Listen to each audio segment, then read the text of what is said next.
Yam everyone. Beautiful day. Football starts this week. Your fast drafts, they're about done. Best Ball Mania is filled. Your slow drafts, you are down to a 1 hour clock. A 1 hour clock on the slow drafts. I, as of right now, officially have no slow drafts on the Underdog app. Beautiful. So that means that we have to transition to week 1. That means that we need to care about Arizona against Buffalo. We need to care against Cleveland, against Dallas. I'm just realizing my microphone was not on, so probably good to have the microphone on. That's not how you want to start. That's not how you want to start. The combination of Ball is Life, auto-picking Demarcus Robinson, and me not having my microphone on to start the stream.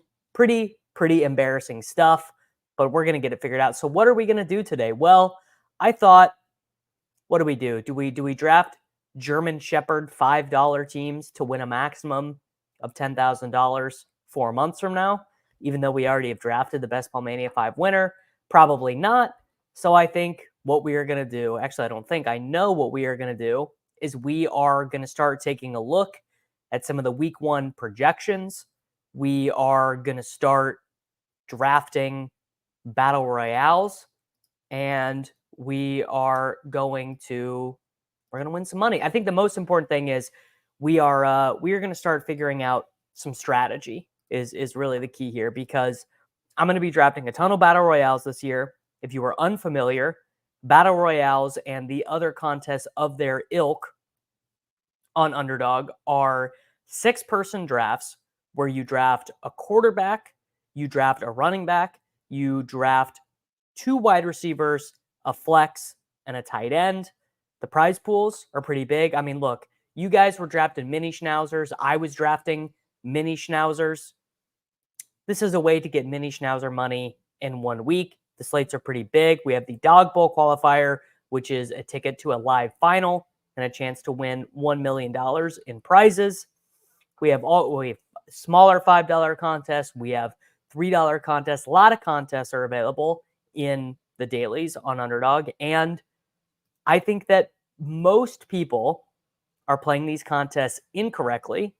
I think that there are some people who play the game very well. I think an example of people who play the game pretty well would be our friends over at the Badge Brothers. Nez and John are quite good at the game.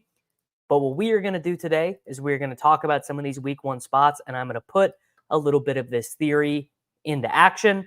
So you guys will see right here the ADPs. And then the first thing that you're going to see when I start picking is that the ADPs are just a construct. I would say from a very high level, the first thing that you need to start thinking is, how often is this player going to be selected? How often is Tyreek Hill going to be selected in Battle Royale? Tyreek Hill will probably be selected 100% of the time. Then start thinking, how often will Tua be picked? Tua is the quarterback 7 on this slate, but he will be picked, a relative. I need to refresh this because I think I might already be on the clock. No, I'm wrong. So Tua is going to be selected. I mean, it's hard to do an actual ownership projection, although I'm sure that there is someone who does that out there. Tua will probably be selected against the Jacksonville Jaguars. I don't know. Let's call it napkin math. He's selected. Dak is also attached to a quote-unquote first-round pick in this. Let's call it 50%. So then you have to start thinking, how often will I need Tyreek? How often will I need Tyreek with his quarterback? Or how often is Tyreek better on his own? I am going to hew to ADP here with Justin Jefferson on this selection, but I'm going to do something a little bit different with my Jefferson teams that I assume most people are not doing. I do love this. I do love to do neighbors in there. All right, so with my next pick, this is one of the moves that I've been doing. Instead of selecting the next guy by ADP, ETN, I've been matching Justin Jefferson a little bit with James Cook. I think James Cook is pretty strong leverage on the most popular game. If you look at the combined ADPs from top to bottom, I would definitely be fading Chase. I don't think I will take Chase in any of these. So for example, we are going to see what this user BRN does. Oh, this was actually interesting of him. So he takes Josh Allen, and instead of selecting Dalton Kincaid, he takes Trey McBride, which I do like. If you start thinking about the combinatorial ownership there, that is pretty strong. But effectively, what you're trying to do is you're trying to see where you will be too confident in the highest projected options, as opposed to seeing where some of those options might fail. I actually think this is an example of that, where Stroud to me would probably be my top rated option in Battle Royale this week. I'm undecided if I'm going to try and do Battle Royale rankings. If that's something that you guys would like, if any of you are subscribers on the Patreon, let me know if Battle Royale rankings are something that you guys would like specifically. But one of the reasons why I would have Stroud over Allen is you are unlikely to see an Allen double stack ever hit in a contest this size with this many entries. What is it? 67,992 entrants. You could definitely see a Stroud double hit in no uncertain terms. I think you could see a Stroud double hit. All right. So we have our running back 1. We have got our wide receiver 1. And I'm going to pass on Harrison, London, Olave, and I'm going to do Neighbors as the bring back there for Justin Jefferson. You guys can probably already tell, but what I'm planning on doing with this team is selecting Sam Darnold, who, yes, will be low owned overall, but probably not very owned in the context of Jefferson teams. Okay. All right. What do I do? I'm going to take, I already took James Cook. I'm going to take Raheem Mostert. And there definitely, by the way, is a criticism of how I'm doing this, which is that this might be too much scrolling down. I might be giving up too many projected points. Hova, where can you get an explanation of how this works? You can get an explanation right here. Effectively, it works the same way that Best Ball Mania or the Puppy or any of those drafts works, where it is a bunch of 6-man drafts where you draft 6 players, a quarterback, a running back, 2 wide receivers, a tight end, and a flex, except for it doesn't last all season. It just lasts one slate. Paul, I will show you in 1 second who my favorite scroll the F down tight end is. 10-man PPR redraft. Got Hurts, CeeDee Lamb. It's a good team, man. Very good team. Probably don't need Jordan Mason in a 10-team league, though. The counterpoint is that we always just don't know. All right. So I'm obviously going to take Darnold with one of these picks. And, oh, that's right. Taysom is listed a quarterback here. That's not even my smash, though. That's not my smash, Paul. Don't worry about it. This is my week 1 smash. Dalton Schultz at the Indianapolis Colts in the Dome. I mean, to say he's a smash, obviously he is going to be owned. Jonnu is my other guy that I will be taking as a scroll the F down tight end. Just going to take Dalton Schultz there.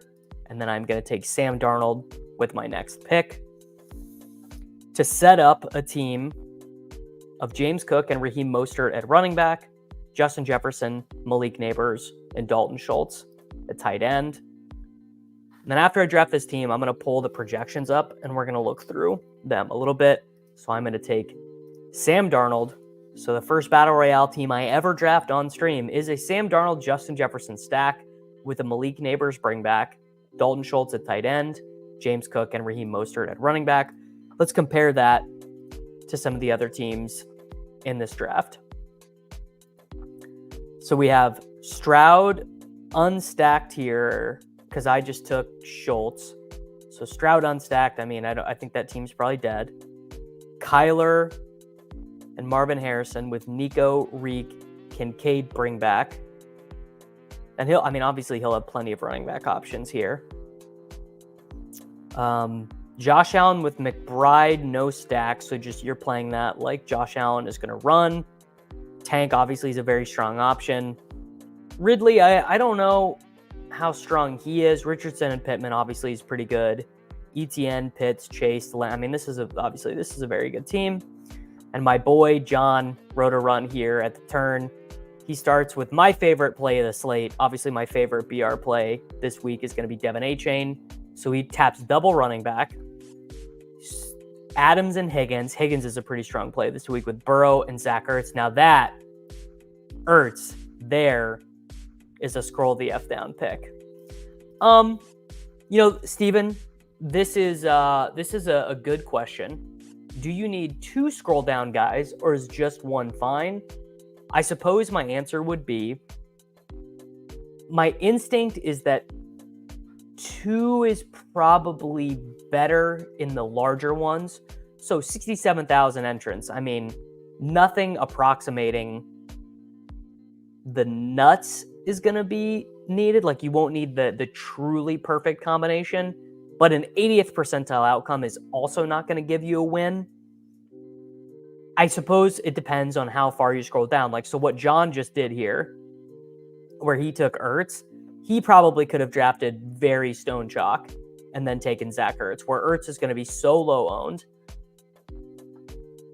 Dave, no plans to do this right now, but maybe I will. I mean, maybe I'll do one. Maybe I'll be done drafting these battle royales and do one on this stream, but unclear there. I mean, 64.9% full with 7 days left. I would say if you do care about EV, that is probably something that you would like to do. So I wanted to pull this over here.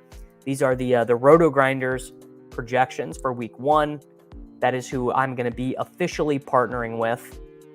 And let's pull up the FanDuel scoring because that's a little bit closer to Underdog. This should give you a better idea of how many points we're sacrificing when we make these picks. Davis, I've been watching for what feels like a decade now. I really burn money for the sake of being different. Just uncorrelate to be unique more often with better plays. For instance, no Darnold here. I don't know. It's hard to say. Hard for me to say if that's good or bad. I'm just now getting to playing. Do I adjust my player targets in best ball versus redraft? Not really. I might make different decisions on a team, like a given team, best ball versus redraft. Like I don't like Jonathan Brooks as much in redraft because you have to sit there and hold them. Okay, so for example, let's see how many points I just gave up at quarterback here. Josh Allen projected for 22 on FanDuel, and obviously this is early in the week. These projections are going to change. So Josh Allen is projected for 22.9, and Sam Darnold is projected for 16.2. So I gave up, 6 points there.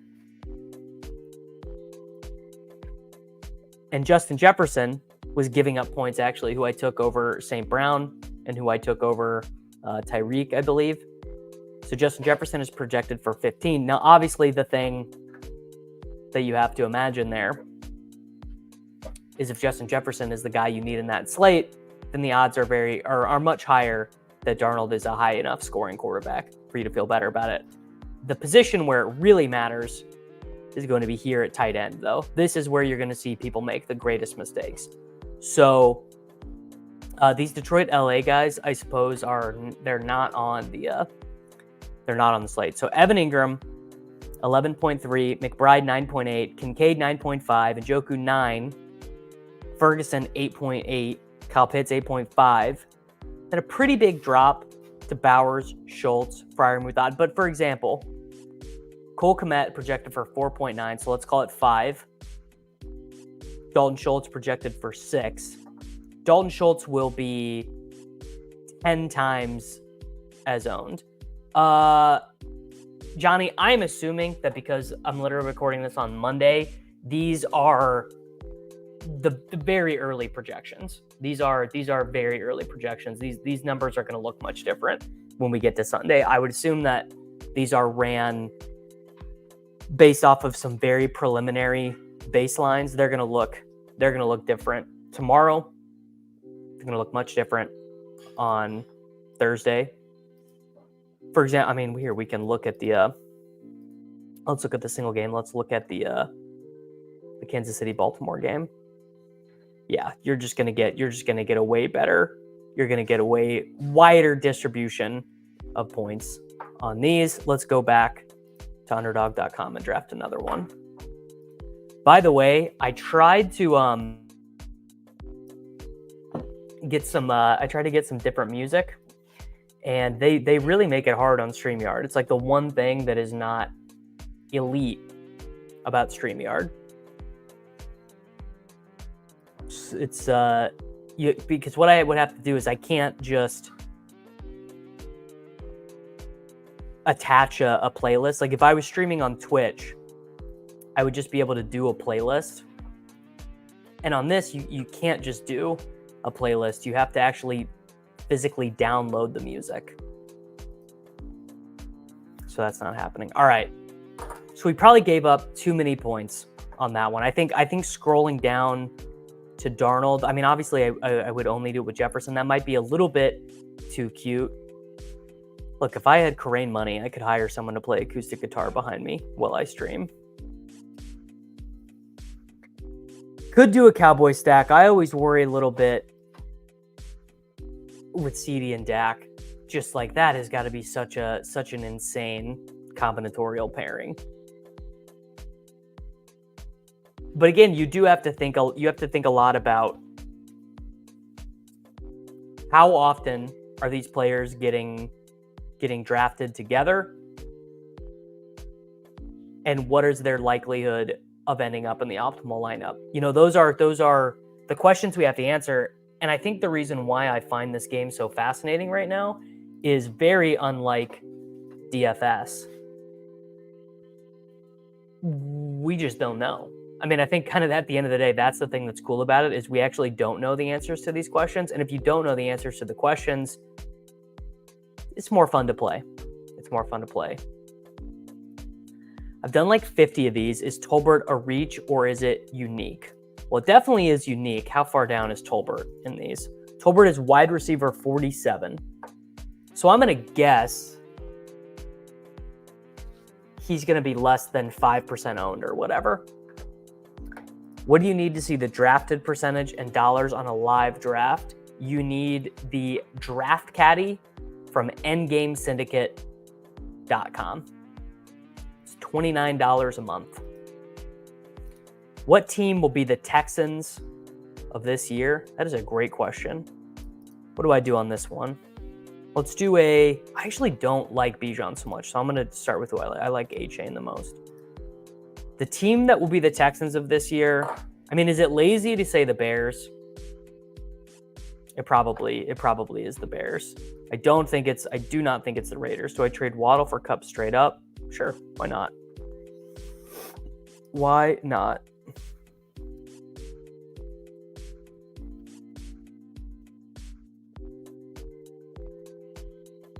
I would imagine that Jalen Tolbert will be less than 1% owned in these contests. But I think you obviously would only do it with Dak. Who is this year's Puka? If there is one, it will be Malik Washington, in my opinion. I also would just fade Jamar Chase.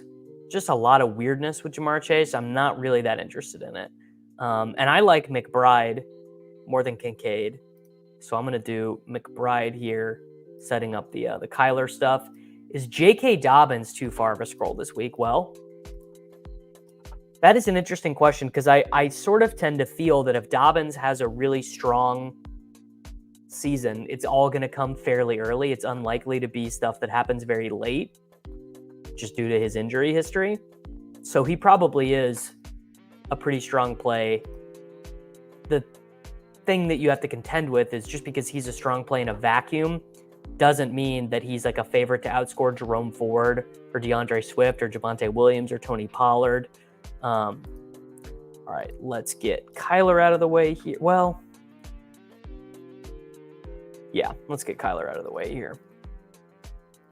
Again, I don't know if I'm doing these things in an optimal way. I'm just vibing out. Do I drop Jameson Williams for AD Mitchell? No, you do not. No, Carson Steele Carson Steele is he's not dead, or he's not alive. Sorry, Samaj Pirine is the third down back there. So it doesn't matter. I'm not even saying about if he plays or not. I just don't. Yeah, you based on my understanding of the rules, you would get a swap, but I don't think it's that particularly good of a spot for him, even if he does play. Like, I wouldn't be really wanting to jam him in regardless, I don't think. All right. I am planning on selecting Jalen Waddle with this pick. Jalen Waddle practices with no setbacks. I like pairing two of the Miami guys together, but you don't need Tua in these circumstances because Tua doesn't run. So Kyler can get there, 47 rushing yards, 2 rushing touchdowns. Nez or John might roll in and tell me that was bad, but Najee is a good play. Najee is a very good. He was a very good DFS play. He is a very good Battle Royale play as well. Warren coming in off the hamstring. Artie Smith playing his old team. A lot of reasons to think that he's very strong.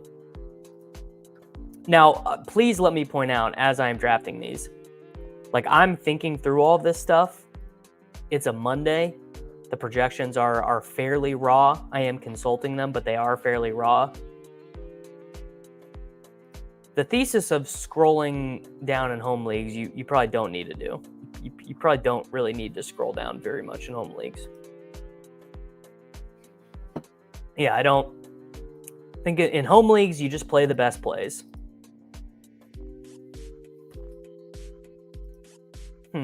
Probably JMO. No, Adunze. All right.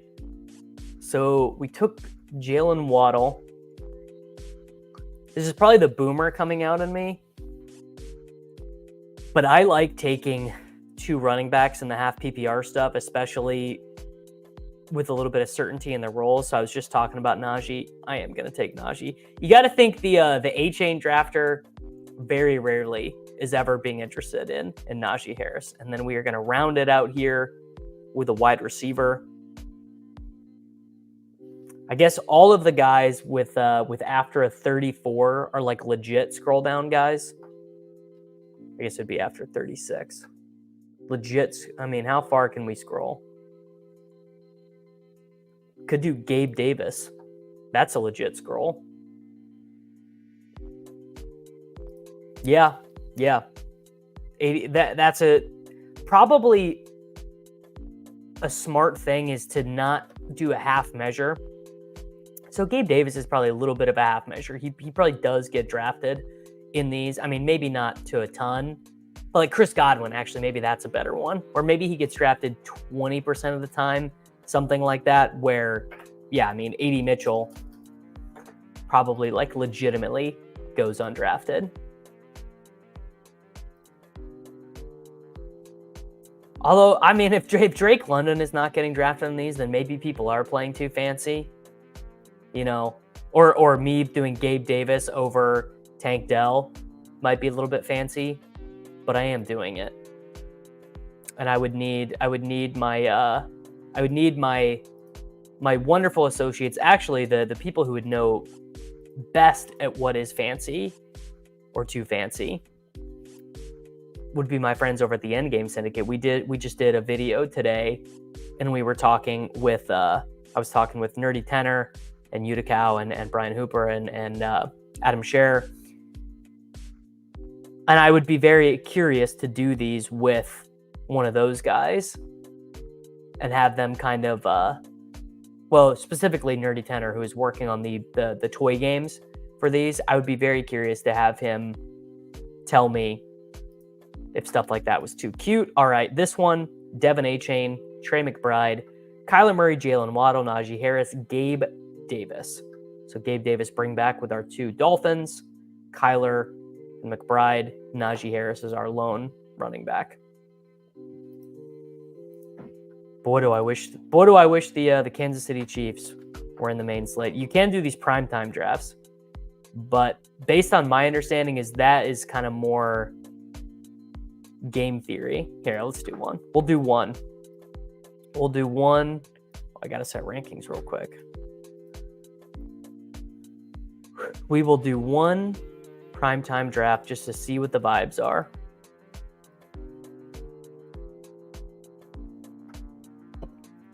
So a toy game is basically when you solidify, you boil down the principles of the game you're playing to its very base concepts to see an A or B answer to the question. It's very common in poker. It's like from this whole school of game theory that, to be honest, I don't really understand. Buddy, you are about to find out. You're about to find out. Let's see where does Worthy go in these? 9 point. Oh, they don't even have ADP in these. Interesting. So they don't even have ADP in these. Oh yeah, obviously. Imagine not having MVP, captain, Super Smash. You got to do it.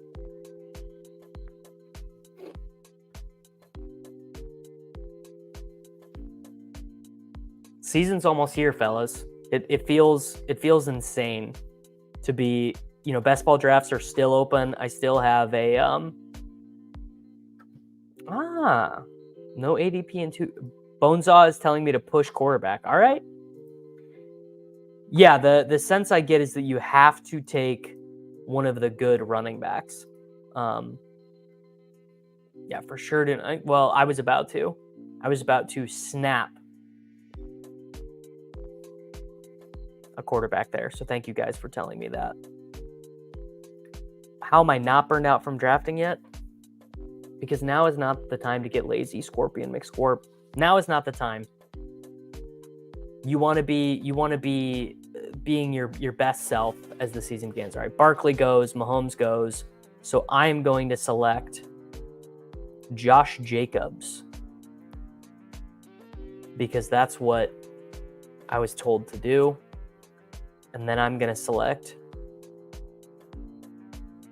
Well, come on. I'm only going to do one of these. So I'm going to take Xavier Worthy. That for sure is not optimal. If you guys are in these drafts, I'm 100% positive you should not have done that. I think the GTO thing to do there would have been to snap off Kelsey. Yeah, you would have wanted to do Kelsey or Andrews there. But we're having fun today. So that was bad. I realized that as soon as I clicked it, that was stupid. But we're just out here. We're out here living a little. What if Noah Gray is who you need in the week 1 primetime slate on Underdog.com? Yeah, Kelsey. Well, AJB went 1, but I think Kelsey was definitely the call. I mean, they're like this right here, this game that we're playing, this is purely game theoretical. Like the projections of the players really don't matter. You just slot them in as running back 1, running back 2, running back 3, running back 4, tight end 1, 2, 3, and 4.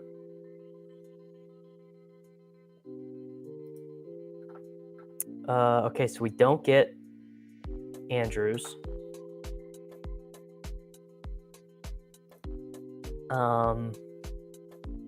All right, whatever. Let's take Christian Watson. And then let's take... Because I'm going to be dead at tight end anyways, right? Yeah, okay. So let's just take Lamar Jackson. Uncorrelated Lamar Jackson. This is not how you're doing these.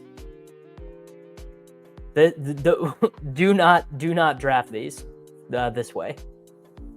I just wasted an entry in this contest. I did not think about this at all. So you guys, I mean, you can see how very similar in the 6th man drafts. Yes, this was a pure button click. I did not think about this exercise at all before I got in.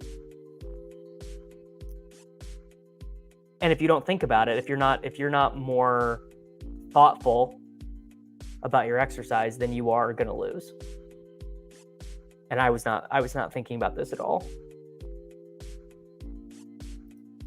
Interesting. I mean, the way I'm going to save this, how I'm going to coat myself out here is I'm going to take Isaiah Likely with Lamar, and that's going to be my coat. Yeah, that feels like the only way to salvage a team. It is so funny, by the way, to see Noah Gray 0.3%, $505 because I took him in a big dog. Which, by the way, I was going to stream a big dog this afternoon. Buddy, I know a toy game to show what I did was wrong. It's on endgamesyndicate.com right now. Nerdy Tenor just posted a new one showing how wrong I am. Now, do I take Bo Melton? Wait, is Pirine in the pool? No, he got taken. I mean, it's I guess it's these dusty. I mean, it's Justin Watson. Justin Watson is the guy who's going to play the most snaps. I guess Pirine is just not in the pool. Yeah, there you go. Pirine and Dotson not in the player pool. I mean, that probably was bad too because Watson is going to be owned in a lot of these. But there you go. Lamar Jackson, Josh Jacobs, Xavier Worthy, Christian Watson, Justin Watson. That was a bad team. I feel bad. I shouldn't be drafting these things without thinking. And you learn your lesson. I'm going to go back to at least something that I've thought a little bit about. I've thought a little bit more about these six-mans. No, Chipsky. I won't. Because if you're telling me to take Bateman, that means it is less combinatorially unique. Third eye, brother. No, I'm not doing another one of those. I'm going back to these 6-man battle royales that I I'm not saying that I know what I'm doing in these. What I am saying is that I would like to know what I'm doing in these. I would like to get some entries in. I'd like to get a feel for these contests because I would like to do well at them this year. I think compared to even, main slate DFS or even Showdown, honestly, even Showdown, I feel like the discrepancy between what is optimal and what people are doing is probably the largest in this contest versus, call it the Millie Maker for the Showdown, call it single entry stuff on DK, whatever. All right. Sure. I'm gonna do a totally naked Josh on this one. I'm gonna do Josh with none of his teammates. Do I start Terry McLaurin or Keon Coleman? No, that seems short-sighted. Is naked Josh bad? I have to feel like it's not. I feel like Josh. All right, drop. Love Stars has won 2 battle royales, won each last 2 years. Week 1 is toughest. All right, go into that. Love Stars, tell me why that is, and tell me. I'm very open to critiques. I'm very open to learning here. Max anyone's ownership in these can get is 16% in the 6-mans or 25% in the 4-mans. You need to be worried way more about correlation playing the best plays than ownership or unique combinatorics with Justin Watson. You shut your mouth when you're talking to me. All right. Well, I just said I'm going to take him naked, but I lied. I'm going to do this. I'm going to take Kincaid.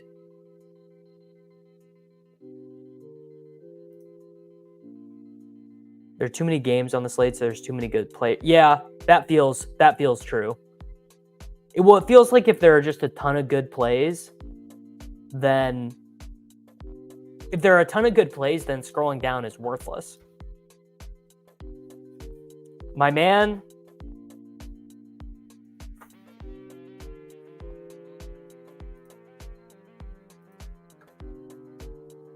I'm going to take Tank Dell, who I think is a great play.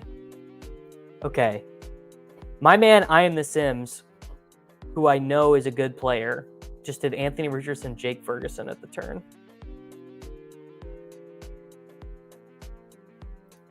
Lovestar says he feels like week 1 is the hardest just because a lot of unexpected things happen. But if I were to make any recommendations, I'd say to just focus on being different and scroll down. Well, now Crutches is telling me not to scroll down, dude. Crutches is telling me not to scroll down. Less chance, so there's too many good players. So that seems difficult. I did have to use my mouse finger on Tank Dell.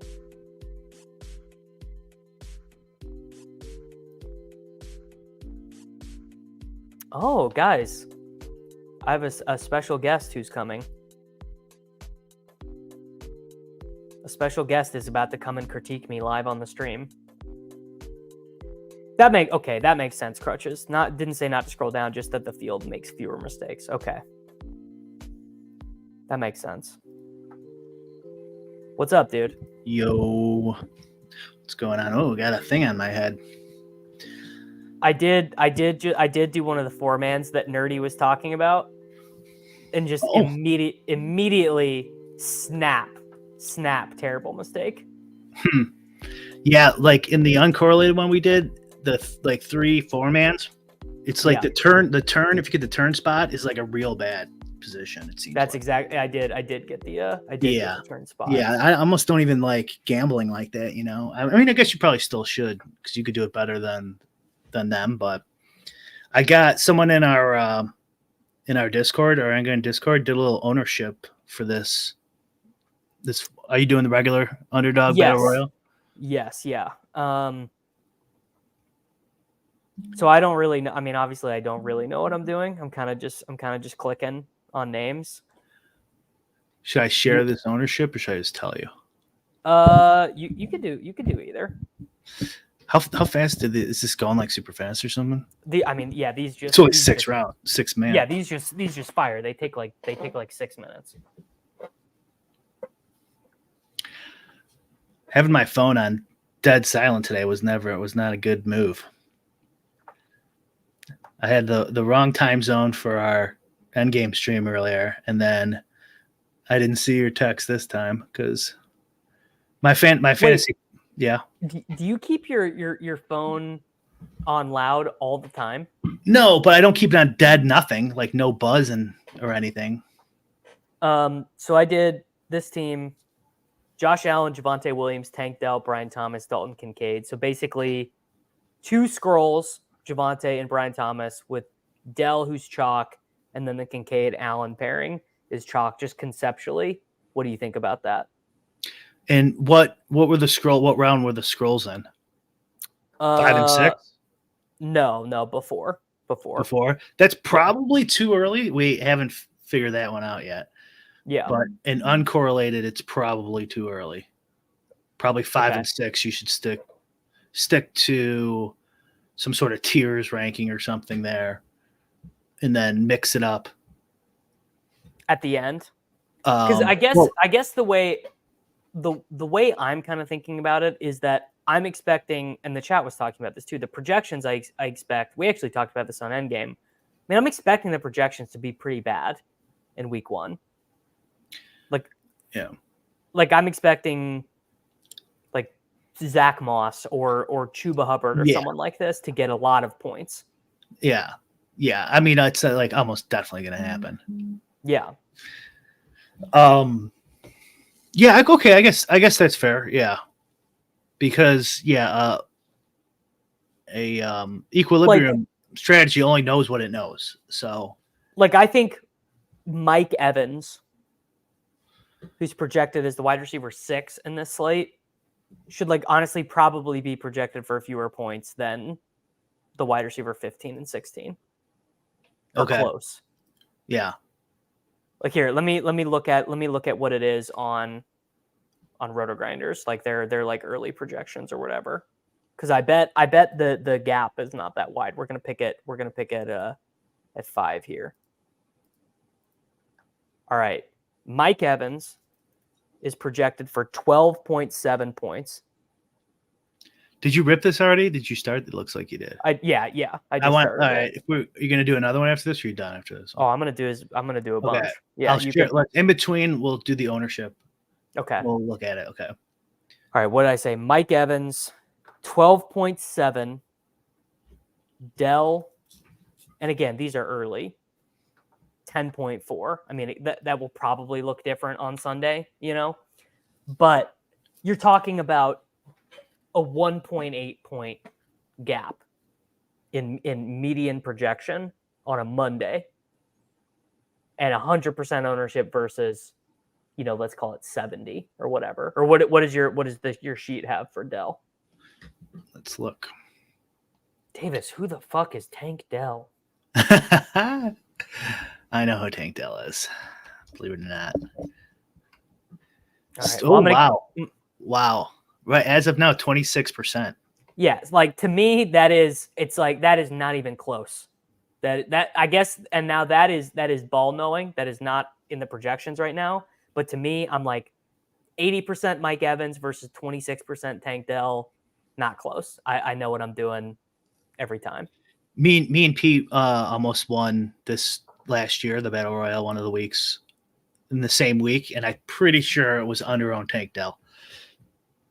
An under-owned Tank Dell week. All right, we took Devin A-Chain, who is my favorite play of the entire Battle Royale slate. He would be my 101 in this slate if I was doing rankings. I even looked at projections. Okay. So what do you think about for overlay data? If I can automate ownership projections, obviously, I think that's definitely the nuts. The spread? I mean, the total? I think total theoretical ownership. I'm going to do Nico and try and get Stroud around. And if not, I won't. This is okay. This is a good point. 100% ownership is only 16%. Well, yes. Yes. Drafted. Okay. Total drafted in. We define ownership as total drafted in the all pods. Okay. No, but that's an important. So Chipsky is making a great point, which is that is a huge discrepancy in how you're going to think about the game. Where 100% of your opponents having a player versus 16% of your opponents having a player is a huge difference. That's kind of like unlocking something for me. Yeah, sure. Yeah, that means like you should very rarely pass up some obvious chalk spots. Yeah. Well, honestly, that I'm kind of having a revelation right now. And because doesn't that seem like isn't that so different? Definitely. Yeah. Okay. Mm-hmm. We're learning, man. I would really like to be good at these this year, Brian, because I'm pretty sure most people doing it are not doing it well. And this is something I can win 50K playing where I don't have to compete against Utica and Nerdy Tenor and these brain bros. Like how many entries in a given battle royale are done on the toilet? If you had to put a percentage on it, how many are done on the toilet? I have no idea. They're also fast. They're real fast. I don't think people really care that much. There are more and more tools coming out, though. But how many people are going to use them? Probably not many. A couple hundred. Crutches says total spread ownership. I mean, could you do... Well, spread and total are like kind of redundant. That's what I was thinking. Even team total would be better than total, but yeah, total ownership and then fantasy points projections. But the problem with that, I was gonna say, how could we get a projection in there? Well, first of all, you could custom upload whatever you want right now as of today. Oh, I guess I could. All right, I'm gonna take Stroud. So we've got Stroud and Nico with A-Chain kind of as our island pick. So you just upload ETR's rankings on there and put it in one of the columns. This is a Roto Grinders channel. Oh, I mean, is this fun? Is this Joe Roto Grinders? It is, but I am just kidding. Okay. Now this spot always sticks for me, Brian. We talk about the tight end stuff. Now Pitts is definitely a tier above all these other guys, but he is 16% owned versus. Well, let's look. We got to draft. There's not enough time, but let's look. Let's do Pitts here, but then let's look. Pitts, let's look at Pitts 94.7% versus Jonnu Smith. 5. Yeah. Like that is That's a exactly very what we're obvious talking spot. about. That's Yes, exactly what we're talking about. It's exactly what I'm talking about. Taylor is about to rip one from the toilet. That's what that. I mean, There you that go. it's the beautiful game. This is sort of God's game. Ripping while watching someone else draft while taking it down. God's game, brother. This is if you think of all those, World War I vets in the trenches, World War II vets falling out of airplanes, this is why they made that sacrifice for Taylor. That is why. And they were happy to do it. They were ripping happy. a bomb. One day, I know Taylor is going to take a dump and want to play basketball while watching basketball. You know what's so funny about this contest is my immediate reaction is the opposite of DraftKings, the opposite of how I feel about seasonal fantasy and best ball.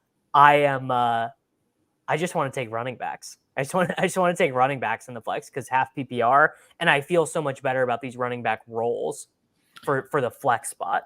What is it here? Is it 2 wideouts, 1 RB, 1 flex? Correct. Yeah. I haven't played one of these since last year. I like these better than BBM3. BBM3 is awesome. It's just like it's like 3 months during the off season and then 6 months before you even know how you're doing. These things. All right, I'm not going to scroll with this pick. I'm just going to take the guy who's like pretty up here. Yeah. Yeah. I mean, that's another thing. The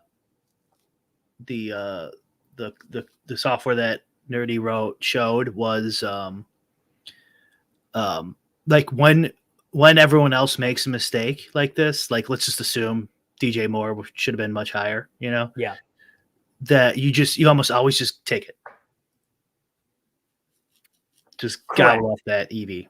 Yeah. Which makes sense. Yeah. Obviously you're needing to know about the mistake beforehand though, which is hard. That's the hard part. Okay. Pull up the ownership projections before we rip some more. All right. Yeah, this is interesting though. This guy did a bunch of the uncorrelated ones, and the ADP auto pickers end up winning pretty often. You don't want to take the ass player very often. I mean, that is basically exactly what Nerdy found out in his battle royales. So over at Endgame Syndicate, they did these. Nerdy did a long series on how to win the uncorrelated sports. Yeah, golf is massively different. And I mean, did find that taking the worst of it for ownership reasons is not good. How do I find Microsoft Word in this damn thing? Where is it? My God. What? I haven't opened Microsoft Word in so long. That's what it came in. That's what the guy sent it in. What's my favorite pick in Battle Royale right now? The way that this slate sets up is Devin A-Chain. Devin A-Chain is my number one. If I was going to put out Battle Royale ranks on the Patreon, which if people want them, I'll do. I'll have to figure out how to do the player IDs, but I would do it. That would be cool to put that on. I could automate your picks on the Draft Caddy. But the thing is how helpful would it be? Because sure, I can rank the top 50 guys or whatever, but that doesn't really take into specifications the scrolling stuff. You know what I'm saying? Yeah. Okay. Yeah. Well, that's where the ownership projections comes in. You would find a high stakes money league on the FFPC or the NFFC if you want to play them. Which this year I would, because people are drafting terribly in them. All right, so we have a bunch of 100% owned guys. One of our users was drafting a bunch, and he hand counted all of his drafts, and this is what he got after like 20 drafts. So it's probably not dead on accurate, but close enough. These are the 100% guys so far. Yeah, that feels Evan Ingram and Drake London, although we did just see Drake London not go drafted in one of mine, which is interesting. These all look pretty efficient to me. Metcalf looks a little low. Obviously, that stuff would get smoothed out from him doing it at home, though. From him doing it by hand and is smaller. Yeah, Tank Dell versus, I mean, even like Kamara, that's pretty high. T. Higgins, that seems low. Huh. Dak, I would assume, would be so much higher because CD is a first round pick. Yeah, but you could just run CD out there by himself. Yeah. Huh. But that is a free. Or- Maybe that's why that is a free stack at the end of the draft, right? I mean, I thought the same thing with like what if Sam Darnold runs for 40 yards and a touchdown, and he's got Jefferson going, Sam Darnold probably only gets selected with Jefferson, and even then, probably 5% of the time, something like that. What's that mean? I want, so and so to let me down one more time. That's Njoku to me. I don't know how many times he's been my number one tight end on DraftKings, and he just always fucking sucks for me. Would you stop playing him last year? He was the nuts last year. I must have stopped playing him last year. You must have, dude. You must have stopped playing him because he was the man. Or I'm sure he had bad weeks, and those were the weeks I played him. My guy's getting drafted 21%. Isn't that kind of high? That is very high. Here, let's do another one, Brian. Let's do a bear stack on this one. Okay. It's always good to force it early. Force it before the draft even starts.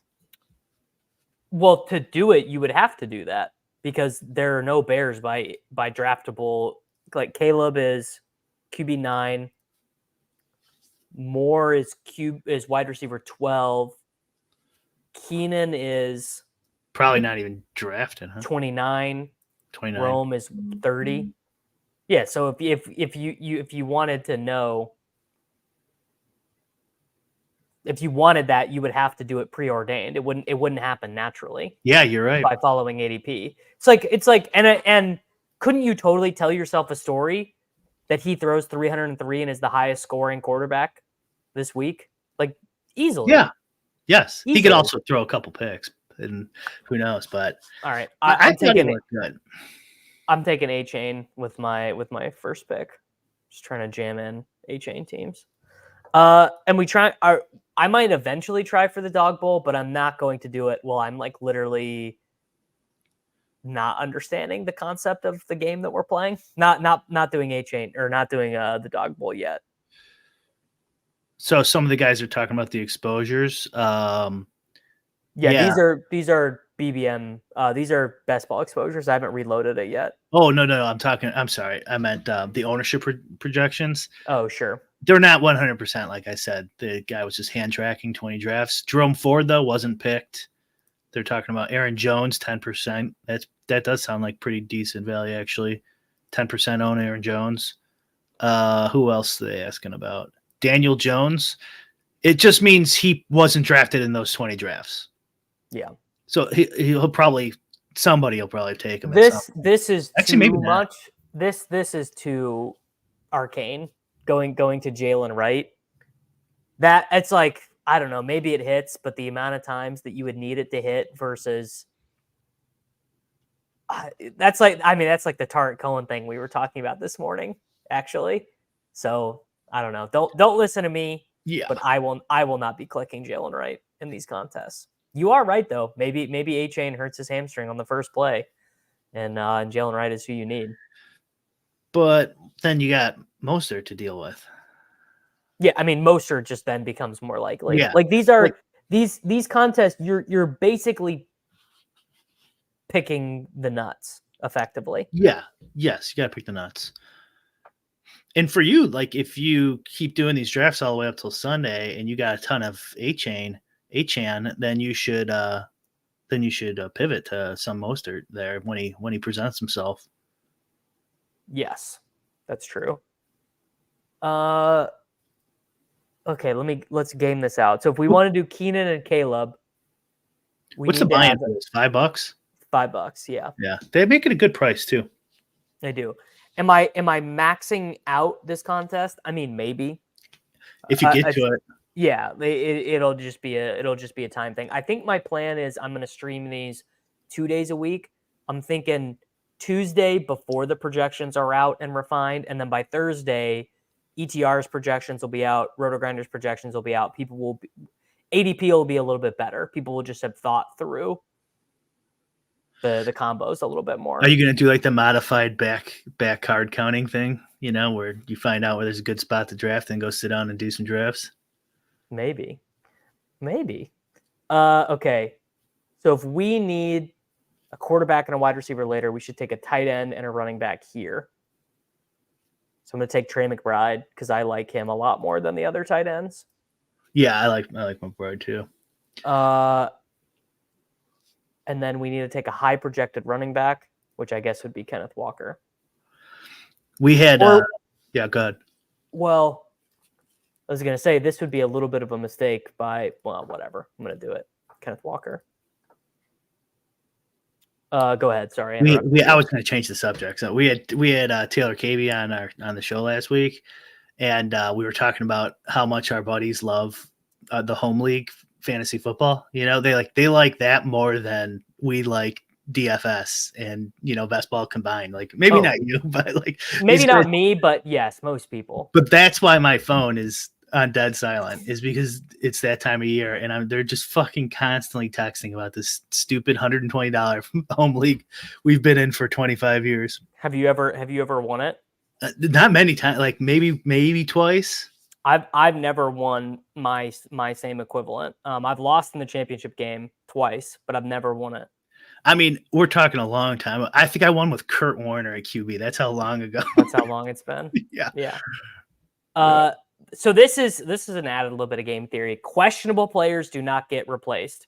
Only players that are listed as doubtful get replaced in your lineup. So if you draft random player, whatever, and he's listed as questionable, you don't get to swap him. So if Achane gets hurt. No, backwards. Idiot. Questionable players you can swap. Doubtful and out you can't. My bad. Yeah. Okay. Classic. Not right at all. Misinformation. Fake news. The fakest news. My bad. But if a not hurt player gets hurt Sunday morning driving to football, don't you get to replace? Doesn't he get replaced too? Or is that wrong? You guys should know in chat. No, someone took Caleb, by the way, just being a dick. Oh my God, they must be watching this. All right, we'll do Jaden Daniels leverage.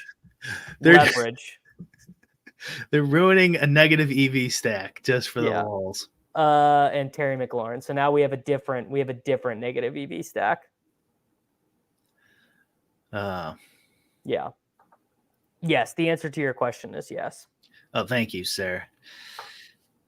All right. Well, we got to do another one then. Yeah. Well, we won't say who we're going for. We won't say who we're going to take. Yeah. I just, I'm sure JMC had a good thread. He's got a lot of time now because he's not telling everyone to get in sprints with him. The only way you don't get a swap is if you pick a guy that has a doubtful or an out tag when you pick them and then they don't play. Is Chuba Hubbard just a smash for the first 8 weeks? Not for me. Because you're trying to pick the nuts. You are trying to actively find guys who can get 27 points. That doesn't sound like him. So I did 50 teams in the Battle Royale for college football on Saturday because it overlaid. Mm-hmm. The results were. So I got one. In my auto draft rankings, I nutted out one part of the stack. Xavier Restrepo and Cameron Ward. But I moved this Georgia running back to the top of my rankings because he was supposed to start and he wasn't going to be 100% owned. And he got 5 carries for 0 yards and then got benched. So I did not win. I did not win. How much did you get back? Still take Keenan. We can still take Keenan. So you bet what? What's 50 times 5? 250. So I got $175 back. Oh, so that's it could have been. No. I mean, it could have been. Well, I hand drafted some of the teams. That's better than I did in DFS. I got crushed. Okay, let's do another one. There needs to be more stacking, double QB stack options on a good slate for me in football, college football. I think if you hammed up some ownership projections and the ability to put the total, that's worth $29 a month. I think if you're going to be drafting, I can definitely do Royales. ownership projections. I don't think that'll be hard. It's just a matter of whether we want. I'll talk to you offline about that one. But I think Sure. ownership projections we can automate.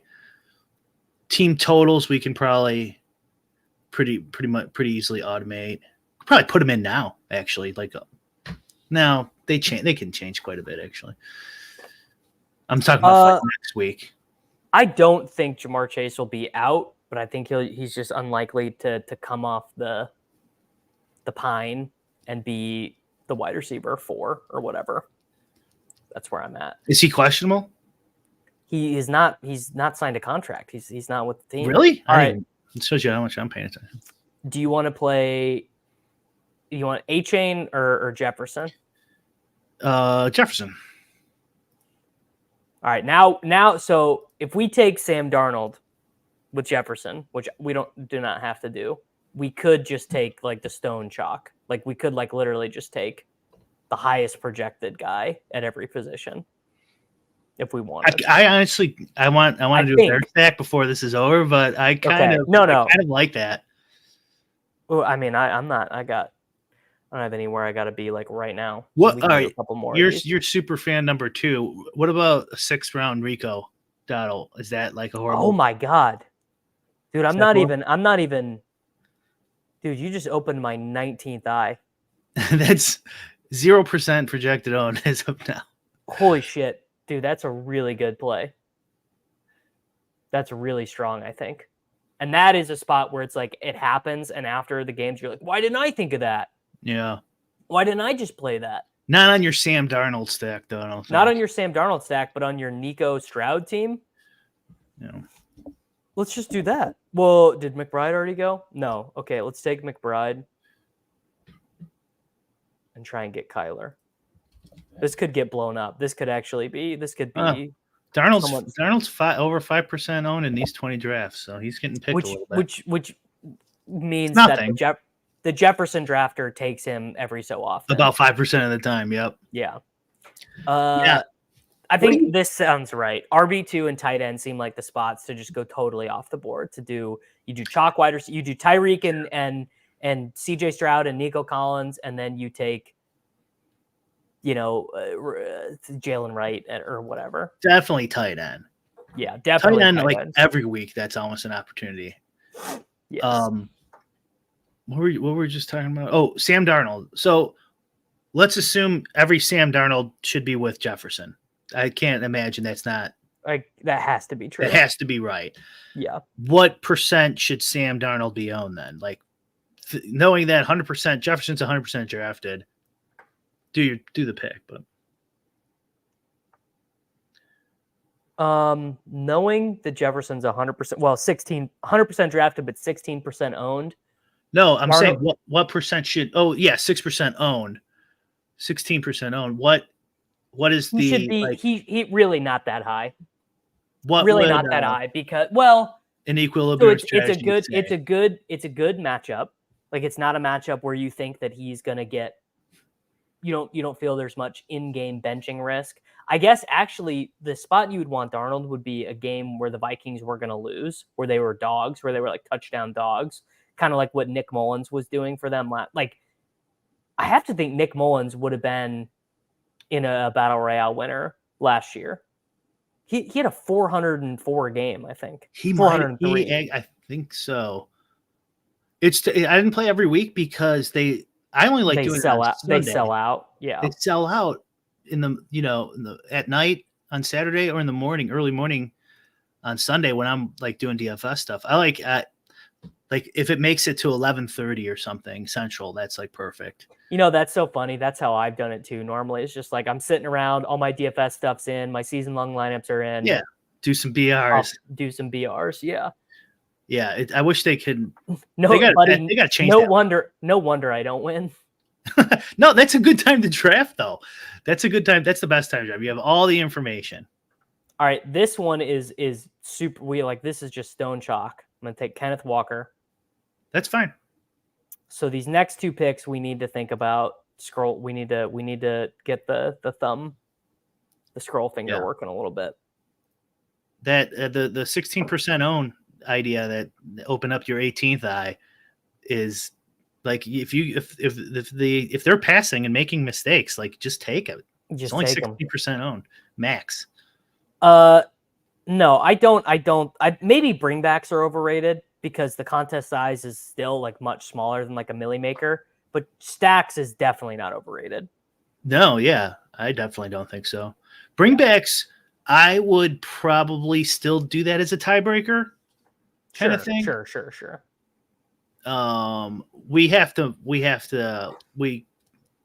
We're gonna look into that in our next few videos. So we'll try to figure out. Concerning. We're looking into it more and more all the time.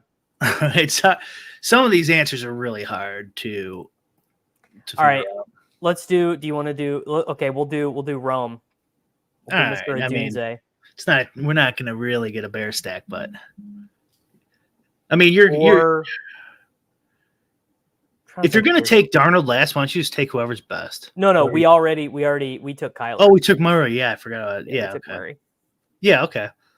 All right, there you go. That's a scroll. Rome Odunze will be less than 5% drafted, so less than 1% owned. Five in this, yeah, 5%. Yeah. Devin Singletary, Zach Moss, 0%. Devin Single, 5%.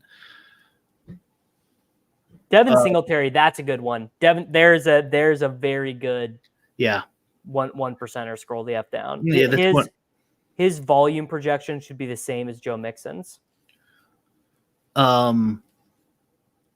That's like what you're talking about. We don't know anything, and then you come back 3 weeks later, and everyone's like, "Yeah, of course, Devin Singletary is going to Devin Singletary get three.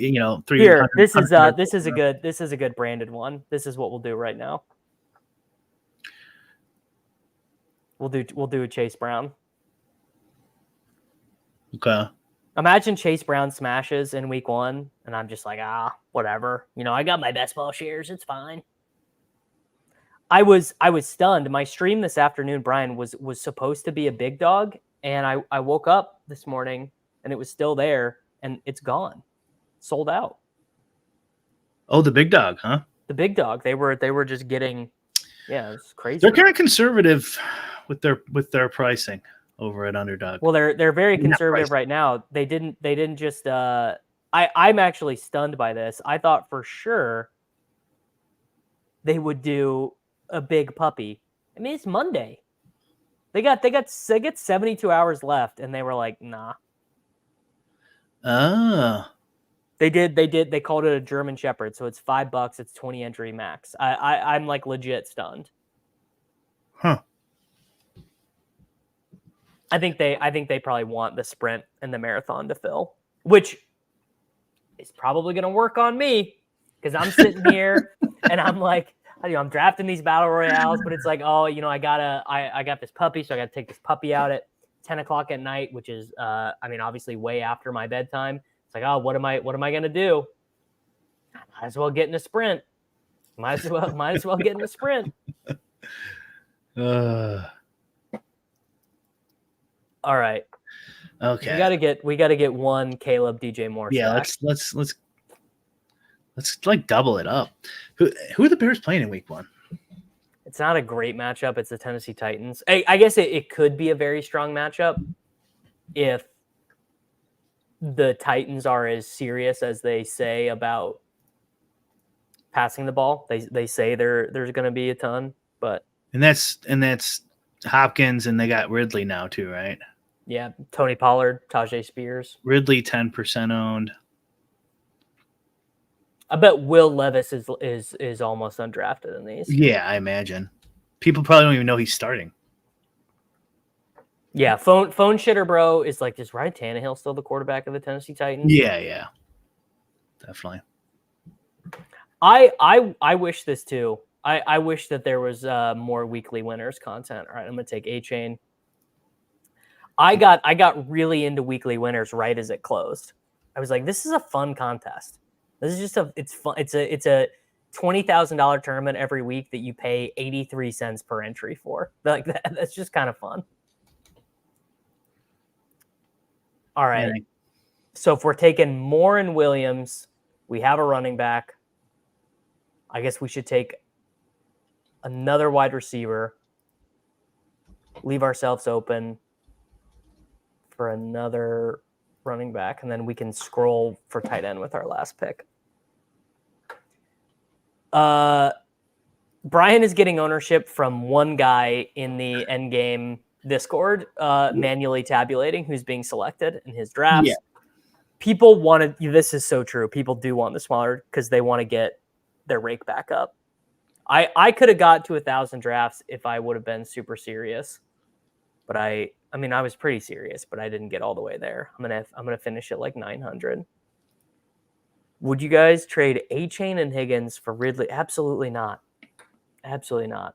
No shot. That is a terrible trade. Tell that person who offered that to you to stop being a bad friend. No, I'm not drafting Juju Smith-Schuster. Can't do it. Are you going to do a start sit show? I'm going to do, I don't know what I'm going to call it. I'm just going to call it like the Sunday morning battle station, Sunday morning, whatever. And I'm going to do all of it. I'm going to do, Okay. I'm going to set my FFPC lineups. I'm going to run the Sims on Sim Labs. Like, it's just going to be like, this is me getting ready for fantasy football on a Sunday morning. And if you want me to answer your start sits, you either become a YouTube member or you send a $4.99 super chat, and I am your Huckleberry. Okay. So structurally, we need a running back here. Do you have a preference? Tariq Cohen. Oh God.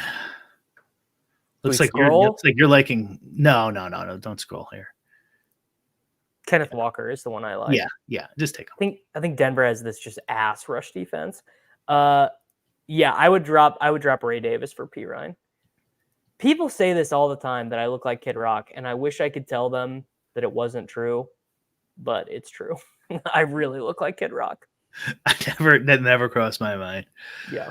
That never crossed my mind. All right. As long as, okay, there we go. Brian, we got it. So just remember in your head, if I ship with Caleb Williams, I owe you like $5,000. If what? If I win this with Caleb Williams, I owe you like $5,000. All right. Fair enough. Any tips for the marathon? I mean, honestly, you could auto draft the marathon because all that matters for the marathon is spike weeks. Like a spike week in week 4 counts just as much as a spike week in week 17. So it's very simple. You just try and pick the best plays. There's not very much strategy. There's not very much thought. It is just identifying the best plays and then drafting them. Where's the easiest place to get the spreads from? Like API wise? Totals. Or just right click copy. Pinnacle's pretty easy to copy. I was gonna say if you Google it, it'll be Vegas Insider. Yeah, they're not I don't think you can copy their tables very easily. Probably not. Yeah, ADP in the marathon would be bad because there's a lower number of total drafts. So ADP in that contest. All right, Brian, we already have a huge scroll. So does that mean we don't scroll at tight end? The Caleb. Yeah, yes. I think one's good. Okay, we're gonna take Kyle Pitts. One's good. Two. If it makes a lot of sense, like your Kyler Murray team, like Dortch or something. It's like.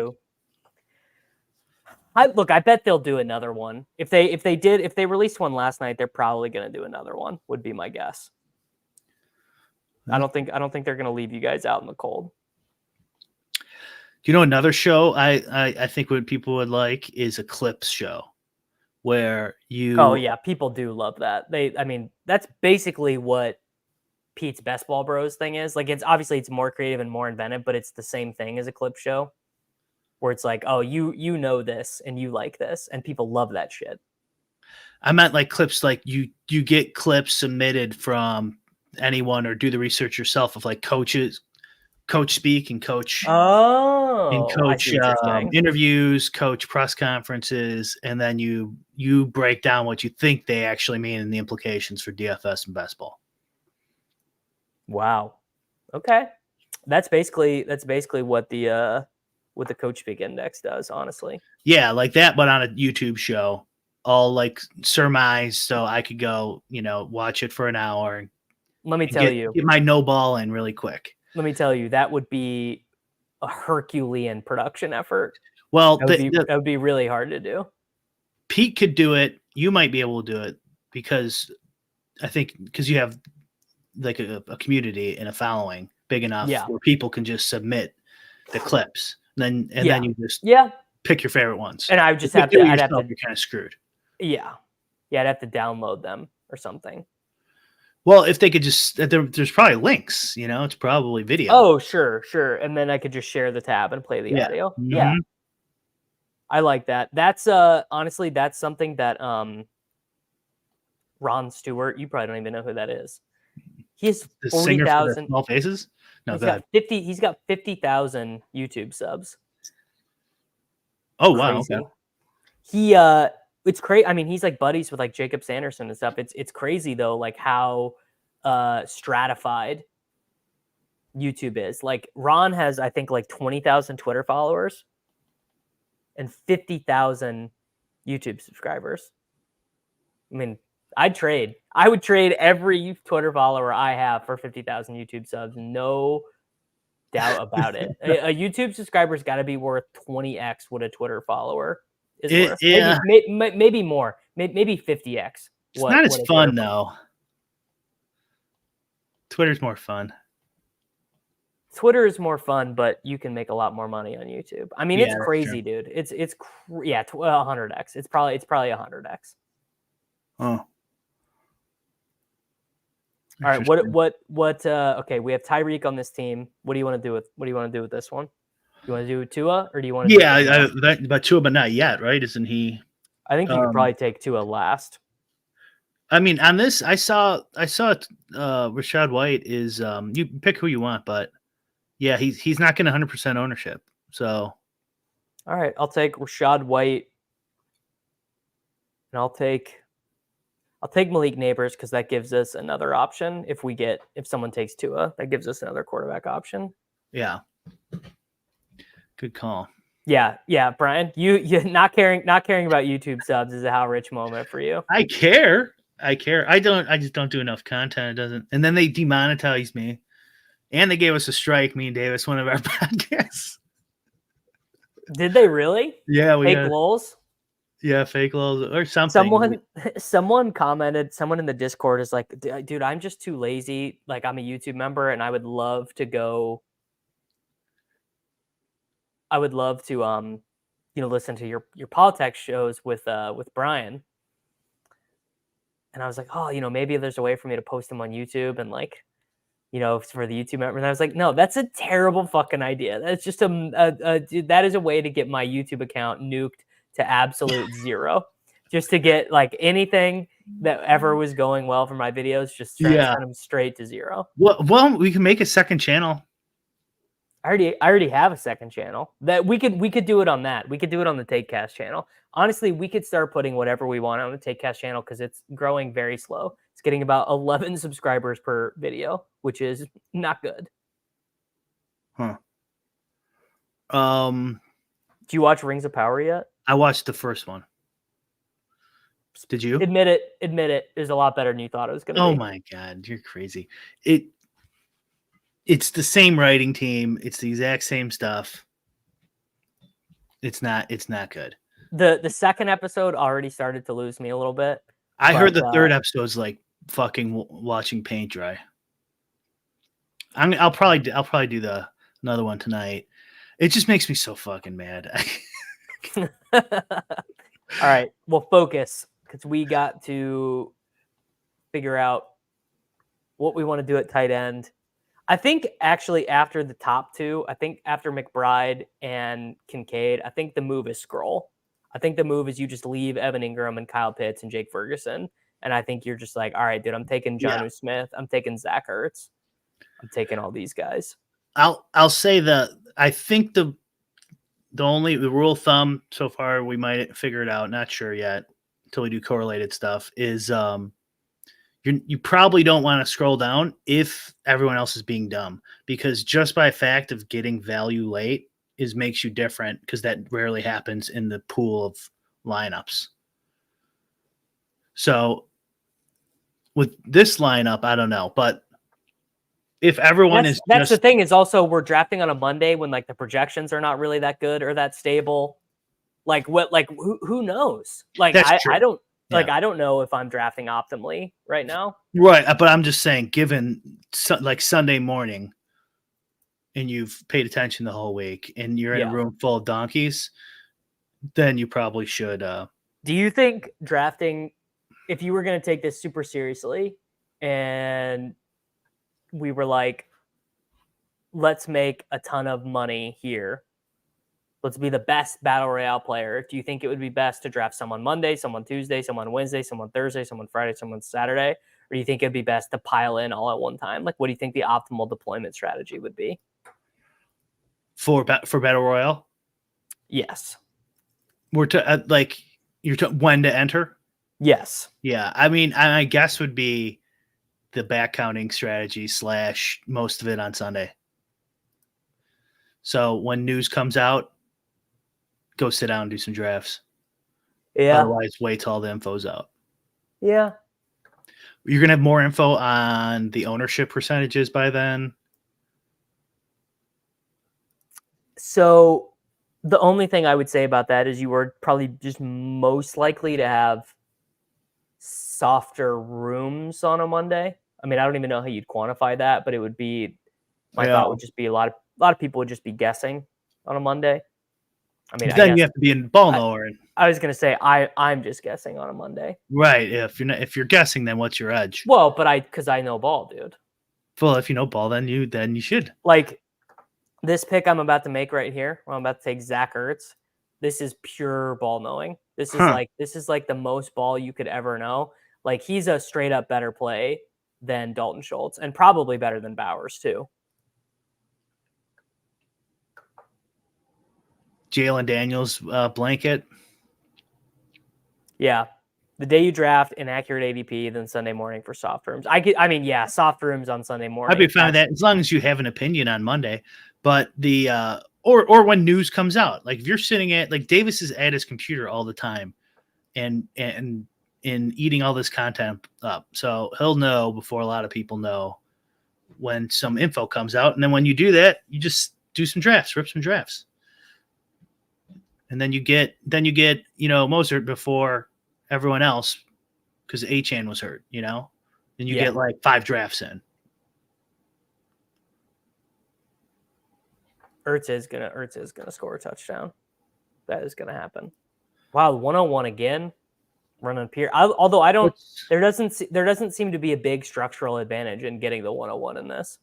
What's the highest projected game for Sunday? We've got. I just grabbed the data. Houston and Indianapolis. Team totals of 25.7. Wait, what are you looking at? I want you to guess without looking. Oh, well, I already would have known that. That wasn't it. That's not it. Oh, that's not it? No. Huh. Houston and Indianapolis is not the highest. They're not even second. That is stunning. Buffalo, Arizona? No. They are like 4th, Buffalo, Arizona. Is this week 1 or is this the main slate? September 8th. Sunday, September 8th. The night game is Detroit, Los Angeles. That's number 1. 51. Then number 2. It actually doesn't surprise me. The first team. Miami, Jacksonville. Yeah. And then you got the Texans, Colts, and then you got the Bills game. There's a big drop off too. You really those are the teams, yeah. The Bears is next, actually, 55.5. I did just look at this on my actual YouTube channel, and Brian, people must think that this is the Rings of Power because a shit ton of people are watching it, and less than 100 people are liking it, which means that we have a favorability rating of the writers for Rings of Power, which is embarrassing. It's embarrassing for me, and honestly it's embarrassing for 321 of you live concurrents to be here watching a stream and not liking it. It is fucked up, dude. Well, it's embarrassing for someone to like the Rings of Power, I think, but also not to like. Someone I wanted to comment. Somebody said something in here. Where is it at? Where is it at? This one. I love on this channel. I can post the comments. On pizza, I can't. Well, because we're on the same account. Actually, theoretically, it's only through your largesse that I'm able to have all these features because I got added to the Endgame account by I think accident. I think it was, but yeah, and I still haven't put this on the Endgame. What's it called? Credit card. What was I gonna say? Yeah, Mandalorian season 3. I hated. Yeah. In season 1 and 2 they're all right.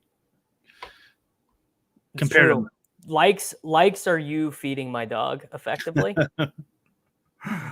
likes, comments, subscribing feeds the dogs a lot. Why do they put any stock the YouTube into comments? Like, who reads YouTube comments? I don't believe they do so much anymore, which is why I maybe shouldn't be giving away 75% on $1.5 million. But you're giving away 75% of $1.5 million. Huh? I'm giving away 5% of $1.5 million when I win Best Ball Mania. 5%. 5% post gross tax. You definitely specify. Yes. Did you not see that I literally posted a Chat GPT terms and conditions under my giveaway? No, I didn't. I was like, Chat GPT, give me the terms and conditions for a giveaway on YouTube. And it was like the first time Chat GPT has ever done something useful for me. I wrote out a not a business plan, but kind of like next steps for us. And Yuta goes, okay, who wrote this? And I'm like, you don't think I wrote this? He's like, no. Like, okay, ChatGPT wrote it.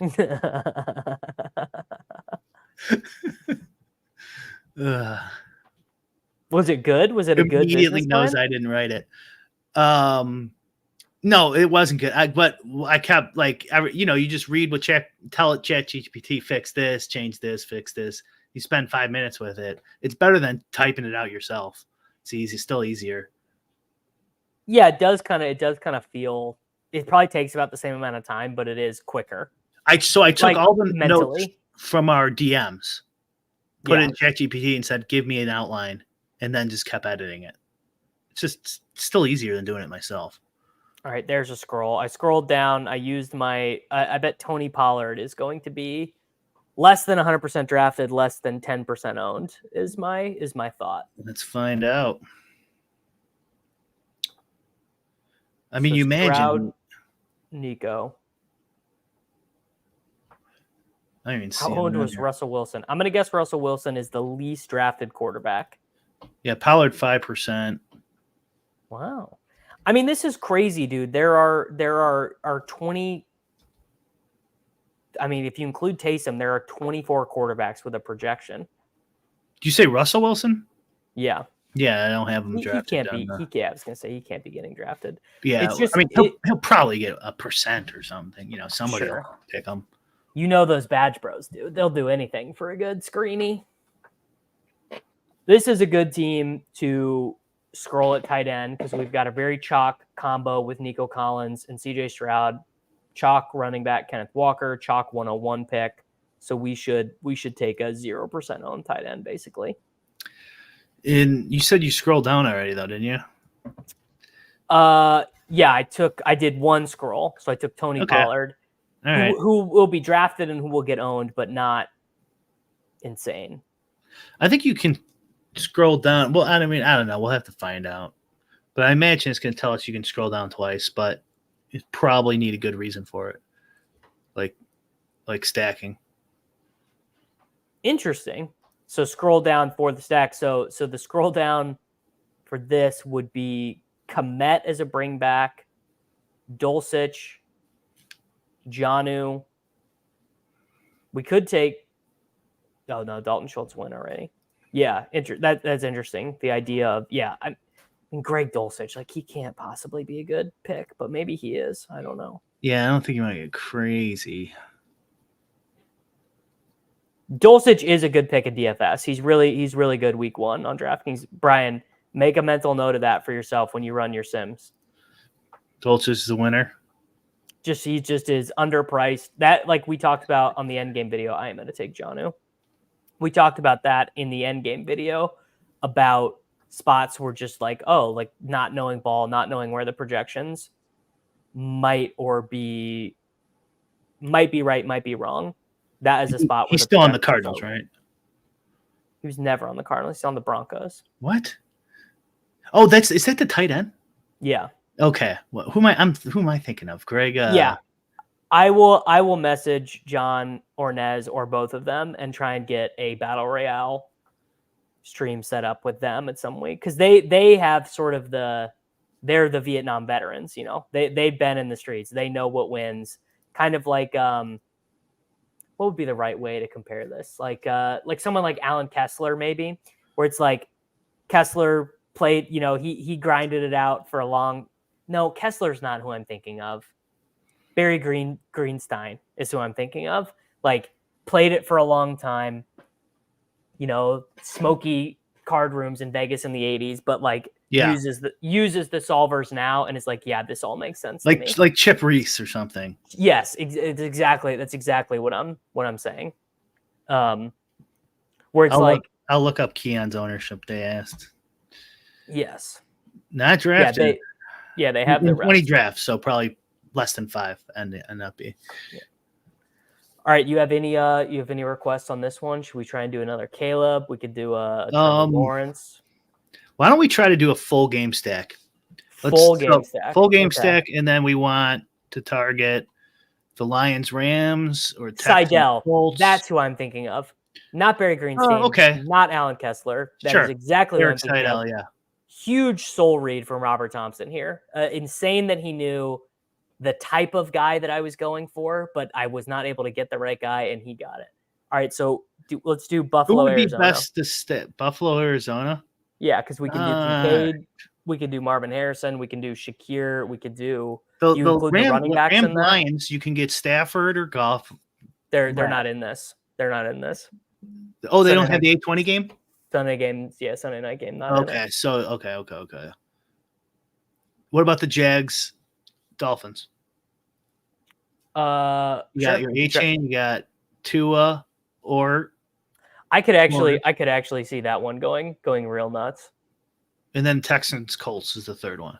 Yeah, I think this is right. Going after rookies in week 1 that don't seem like they're getting drafted. Yeah, just because like the Tariq Cohen thing or the Hollywood Brown thing. I still believe to this day Hollywood Brown's best career fantasy game came in his first ever career game. Yeah. In DFS too, anytime there's like a if you're right, it's a great outcome type of pick. Like it's just like a no-brainer for me. It's like because like if you're right on Ricky Prohl or something, you know what I mean, like a possession receiver, you know. Yeah, who cares? What's he get? He's you know, 6 for 80 and a touchdown. You know, or he goes crazy and he's got 9 catches, you know, for 87. Like, but one of these guys who can go off and get 2 touchdowns and 100, you know. Now, do you think that we should include running back in our game stack? Or, I mean, that's like negatively correlated, right? No, I think it's fine. Let me look at some of these teams the tool was building. I think there was RBs in there. Let me double check though. We kind of we just hit the nuts in week 1, and my channel just takes off as the foremost. I guess I don't even know like how well does Battle Royale content do on YouTube. Here was the lineup. Tua, Hill, Waddle, Kamara, Pitts, Olave. Okay. Prescott, Lamb, Moore, Cook, McBride, Cooper. What Here's what tool is this? This is our beta of our best ball Okay. equilibrium tool. Interesting. Some of the lineups. Oh, here's this. So Lawrence, A-Chain, Chase. Well, assuming Chase is going to play. So it Lawrence went and A-Chain. Engram and Kirk. Okay. Because my gut instinct was in half PPR, you maybe wouldn't want to be double stacking your quarterback because the total number of plays. No, this has some double stacks in it. It looks like. Okay. Houston. The ultimate. What do you win when you win? How well does BR do on YouTube? So true. I think 3 guys on a team is when one of them is a running back is bad. I think, but I'll do it. Do you guys test it? What with 3? 3 bills. You don't have to do 3 bills. No, we're testing it out. This is all in the name of science right now. Okay. Do you guys think Battle Royale or these snake drafts during the season are going to take off? What do you think, Davis? Well, no. I mean, I think Pick'em is so much more so easy. It's just like the thing that I always think. QB plus 2 wide receivers only ever won 1 time. That's nuts. So you're saying take a Caleb Keenan Moore stack? Is that what he's telling us? I think that's what I heard. That's well, what I it heard. actually I'm going to come back to that and I'm going to do this. That actually makes total sense to me because the reason why that works quite often I will take DJ Moore here. The reason why that works quite often on DraftKings is that the stone nuts is very rarely required in DFS, but you need the nuts in 6-mans much easier to get to because you're just picking the highest projected guys most of the time, and the roster requirements are lower. No flex, no bonuses, no extra PPR. It's just easier to pick the nuts. Yeah, but this is literally a GTO tool I'm talking about. So it's saying that you can double sometimes. Well, what if your inputs are wrong? Have you considered? No, that's impossible. Your inputs have never. Have you ever come back to look at your inputs? The inputs, sure I have, but Dan does constantly. That's like a big deal with him. But inputs don't really matter for this type of thing. Yeah, Eli, this is my same experience. Is that no one I know has any interest in becoming a best ball virgin, but they're down for the pick'em. All right, pick your running back here. Why are we doing a running back? Running backs are better. Well, then you do Connor. Then who do you got? I mean, I'm fine with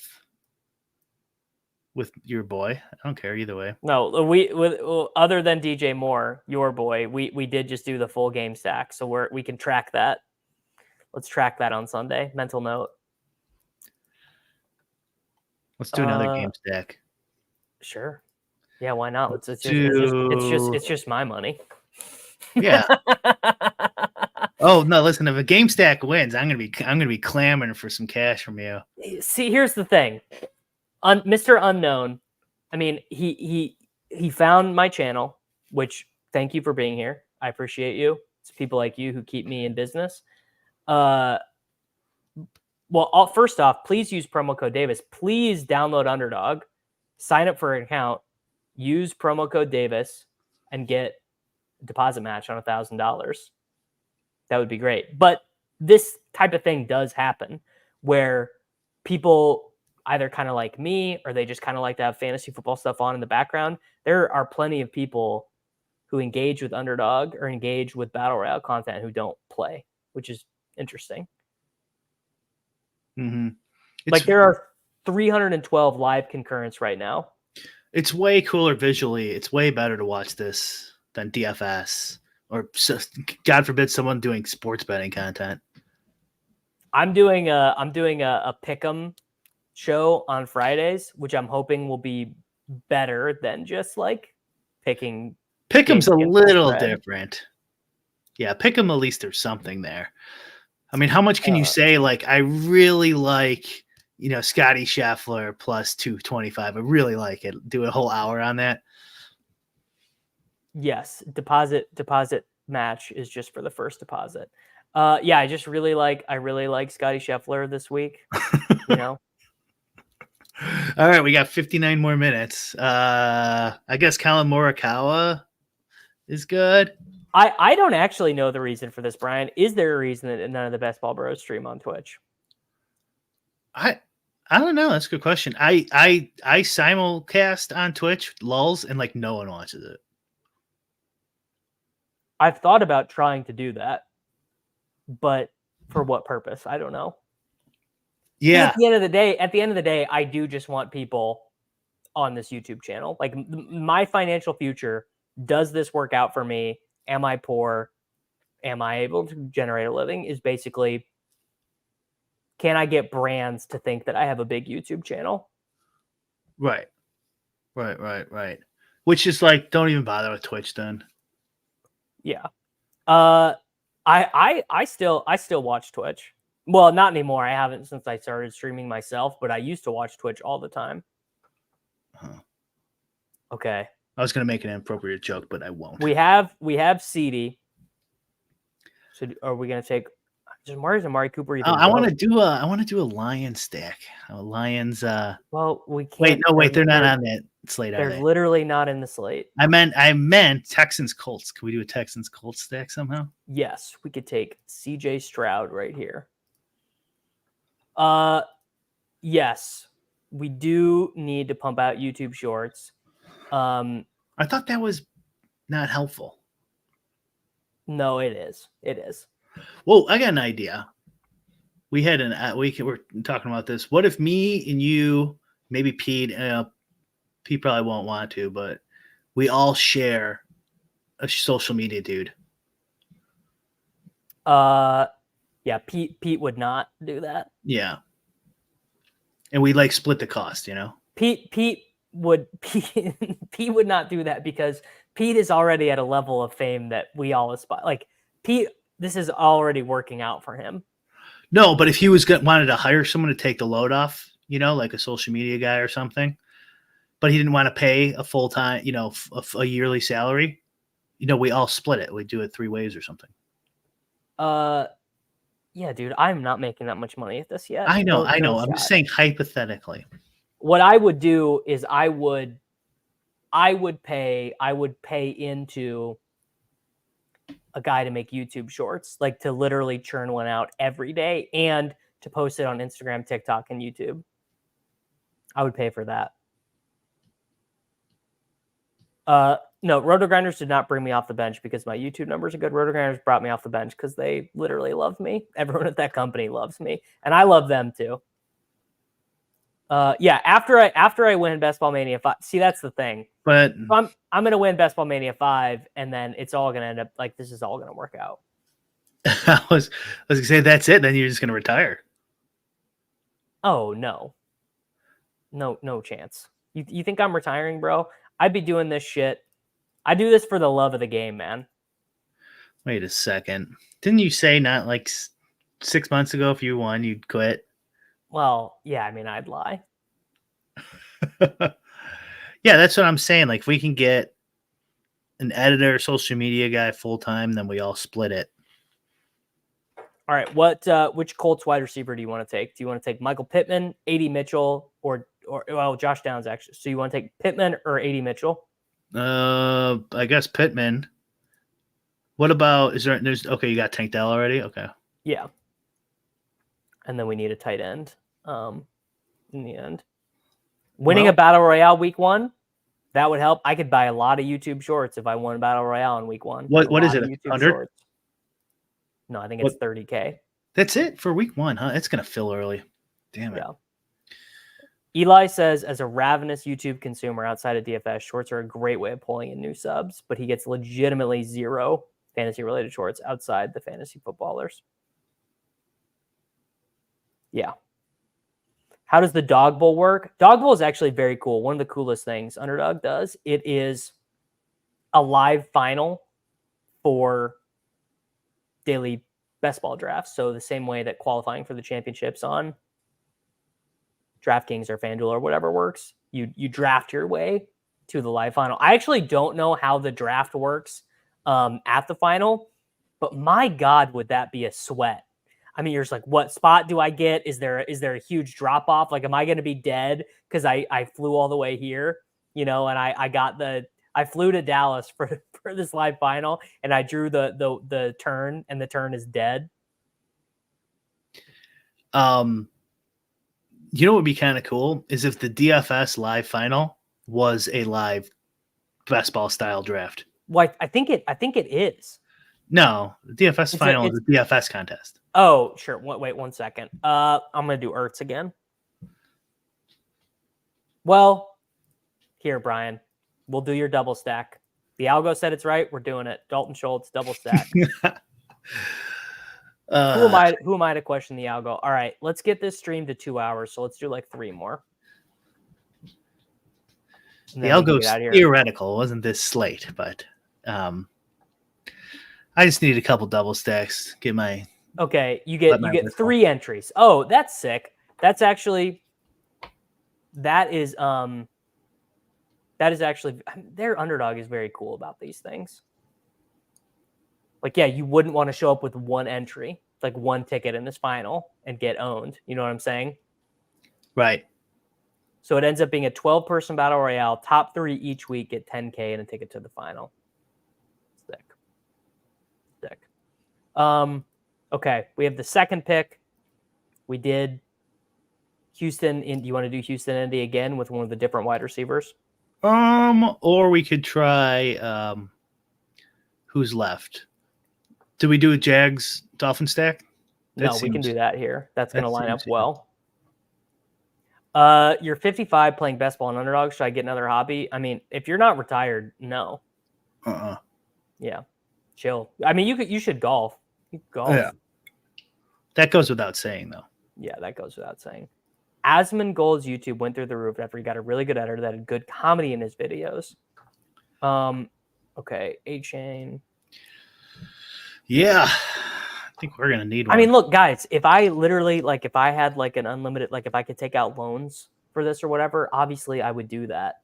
Yeah, this is the premise of my idea. You so easily dismissed. I'm not doing that, man. Because Brian, if this doesn't work out, like I'm gonna have to go work at Staples, bro. And you know how fucking stupid I'm gonna feel working at Staples, paying off my loan that I took out to get a YouTube Shorts editor. All lies. All lies.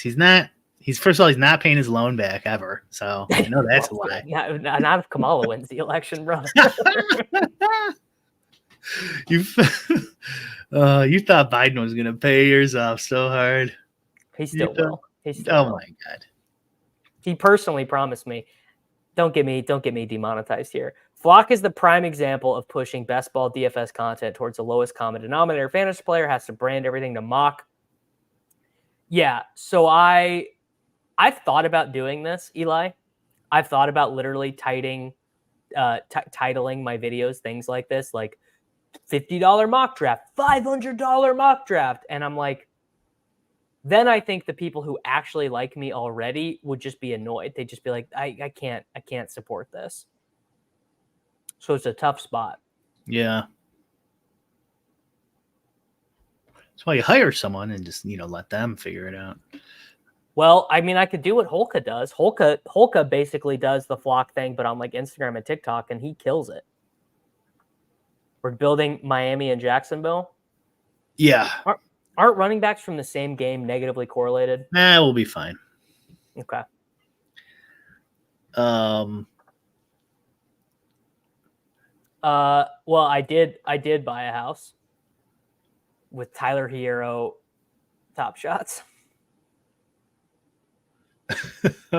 Davis, the only person on the planet to make money off of NBA Top Shot, by the way. Yeah. No, Christian, I get that too. Like, I don't think you guys would be mad if I went, but it's like I like doing this because I'm just like I get to be authentic. That's this guy. Like, I just love doing this. Like, if I had to start, I don't even know who would be next from that game. I guess this will be a real scroll because I don't think any of the Jaguars wide receivers really get drafted. What about wide receivers? Kirk is the next. We got Kirk. None of them get drafted. You want Lawrence or Tua? Probably Tua here, huh? I don't know. Who do you want? It doesn't matter. We're really getting off the rails.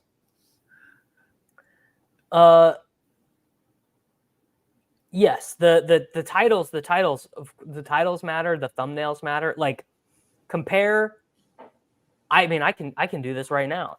I can show you guys just from my videos the good thumbnails versus the bad ones. Like, great example right here. This thumbnail right here that I made with Jacob. This is a really good thumbnail. It's got a good outline of him.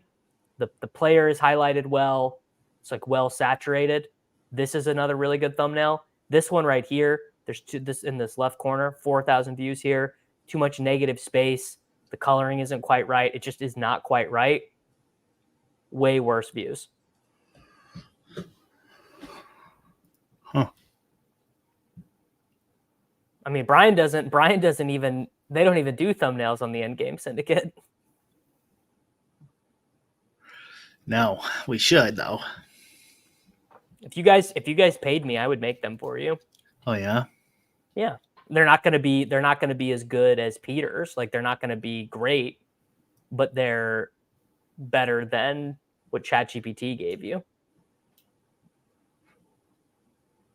The open mouth meta is dead, dude. Don't you listen to Haven't Peter? you heard?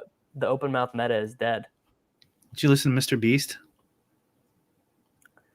Yeah, yellow text. Except this video, I expect this one to actually do all right because of the way the way the players are working.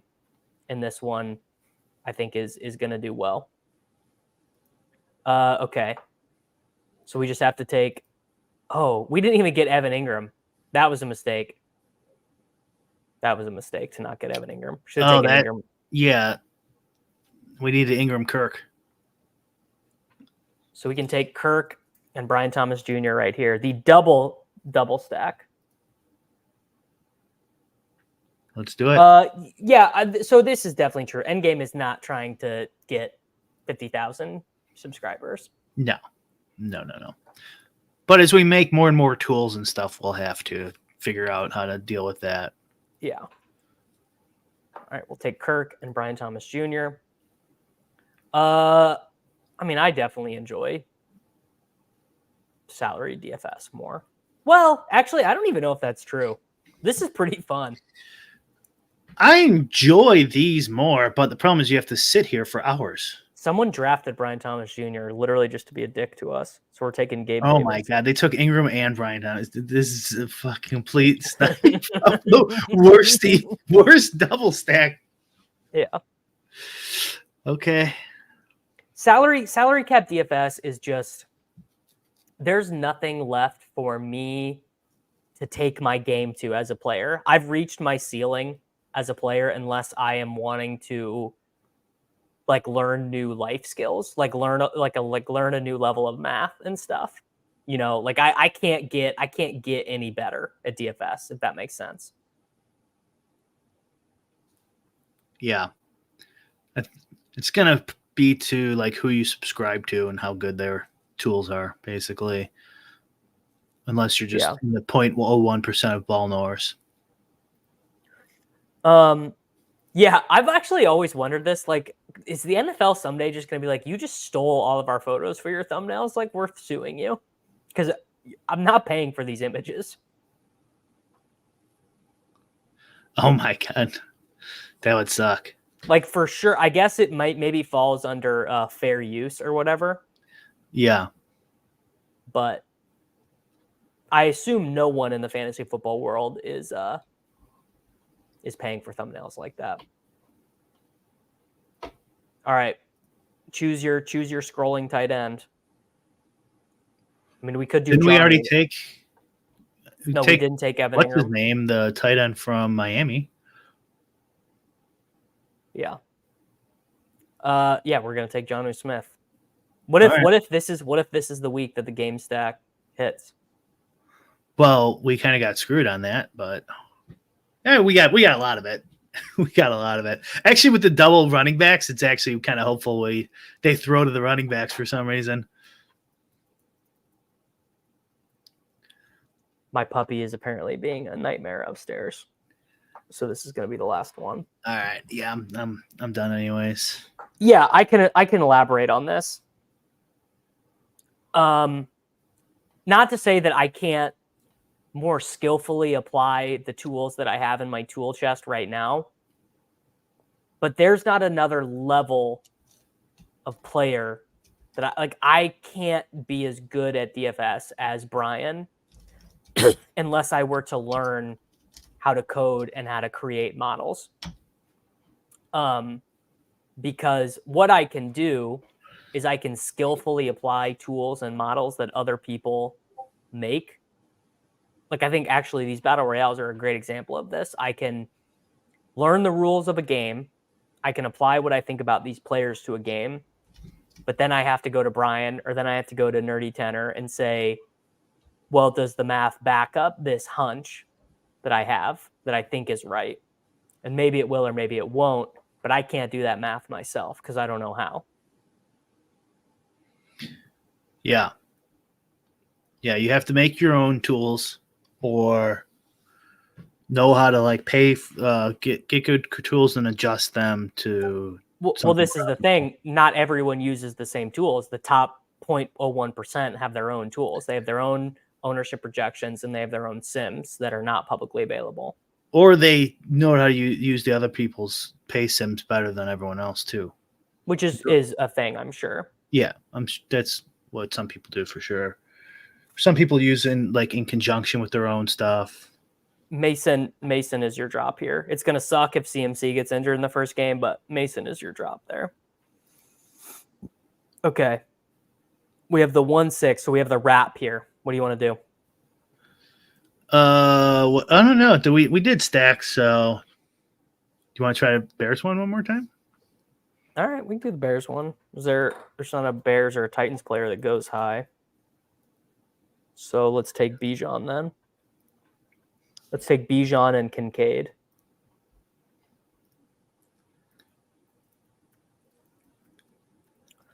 I think this is terrible.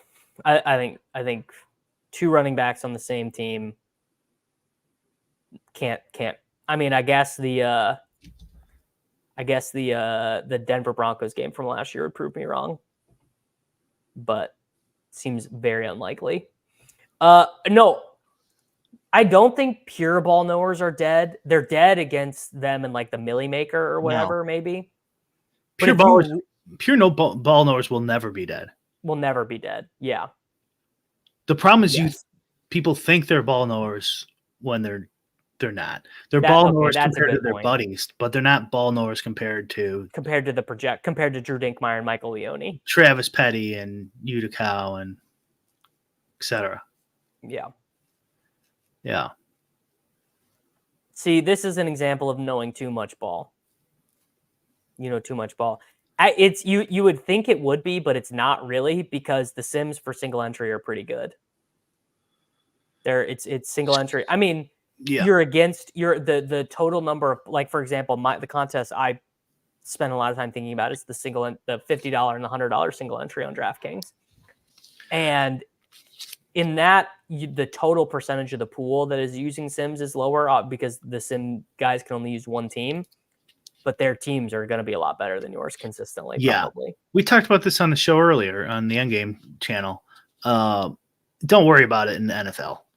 There's just so many entries. The percentage using sims is going to be small. The sims aren't that good yet. The public facing ones anyways. So, but the idea of a single entry is a good idea. Even in the 150s, the large 150s, if you look at post contests, go ahead, Davis, make your pick here.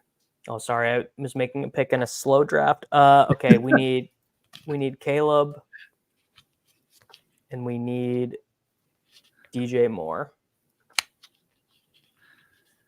What were we just talking? Oh, the post contest sims show that it's pretty easy to make like 1 to 20 plus EV lineups. So just entering like 2 or 3 lineups into a 150 max is actually not that bad of a strategy these days. Okay. So you could do the single entry. Also, the smaller the field, the less accurate a contest sim will be. Well, that Especially makes sense. Yeah, that in their makes current intuitive sense iteration. to me.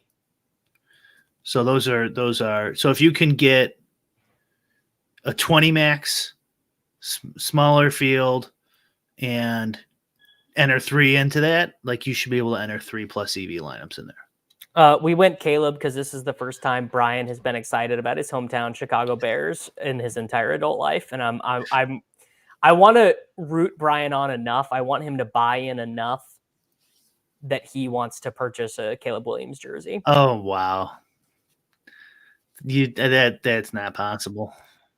If the Bears win the Super Bowl, you'll purchase a Caleb Williams jersey. I still won't. It breaks the rules, right? It's the reverse of dating. It's got to be twice your age, -7, or older. Then you can buy the person's jersey. All right. Well, unless Caleb you're dating Williams, them. If you're dating them, John Robinson, Raheem Mostert, DJ Moore, Steph Diggs, Dalton Kincaid. I'm not a Bears fan. Brian is a Bears fan. I'm a Caleb Williams fan. All right. Let me get rid of this. God, that overlay. What a man. Zach, a legend. All right, Brian. Yep. Game Syndicate. Tell the people about what you're going to do for the draft caddy for these. Well, hopefully, if he can, it's pretty hard computationally and on the cloud to pull off an equilibrium strategy for these best balls battle royale. So if Nerdy can code it out and then I can get it going on the draft caddy, we're going to add that as like a pro package or whatever, and it'll be like just like the regular thing, except for battle royale and using Nerdy's algorithm that he would use, but he doesn't have enough time to play best ball. So it'll give like 3 suggestions. How rich?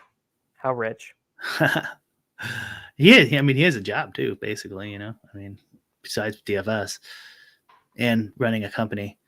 It'll be just like the other draft caddy. You'll have 3 suggestions and then an auto queue if you want it queued up.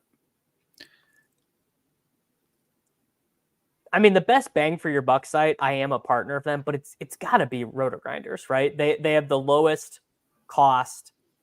You could argue about how you feel about their projections. I think they're fine for what I use them for. It's definitely the cheapest. I don't know who's doing their stats anymore. I don't know who's. Jamino does a lot of it. They have Cardi stuff for baseball and football if you want to use it as an add-on. Tuttle does a lot of it. Like a lot of guys who play Notorious, like a lot of guys who still play at a really high level. I think you might. Do you get the sim for free if you get Cardi's package, or do you just get Lineup HQ for free? I think you get both. Yeah, someone should look into that before we say. But I should look. You should look into that. If you get the sim plus Cardi's package, that's pretty good. That's a pretty good. It's more than 200 though. I think he charges like $399 or something. But Cardi stuff is Cardi's. What I've used since Daily Roto closed has been Cardi stuff and SimLabs. The problem is that is in. Oh, that's a slate. 201 to 200 a slate. Okay, then you could definitely because that's for the whole year. Yeah. Yeah, because ETR is 150 a month for their solver. I looked into this not too long ago. But it doesn't come with projections, so you have to pay for the projections too. So that's I don't know what the projections are, but it's up there. And then Stochastic, I think, is $399 a month or something. Yeah, Stochastic is a lot more than RG. and they all are.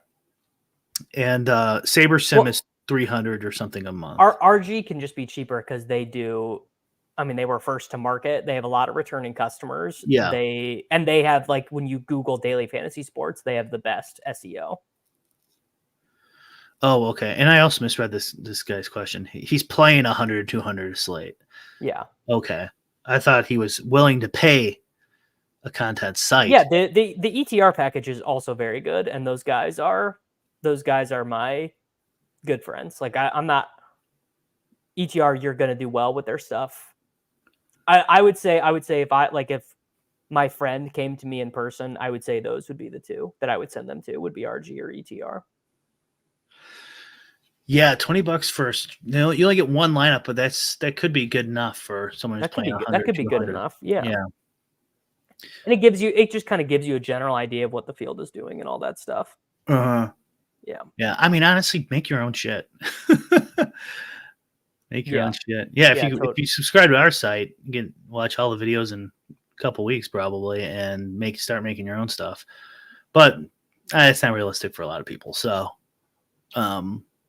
yeah, probably those are probably for that price range that makes a lot of sense. Saber Sim's just gonna be too much for you.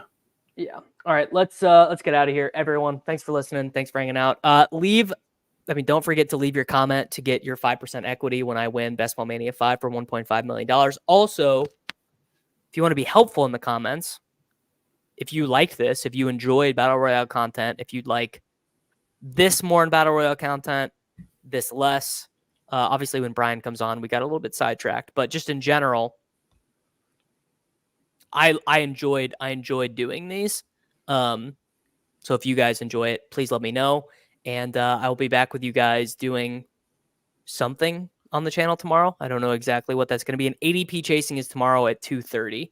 So I'll be with you guys there at 2:30. Later.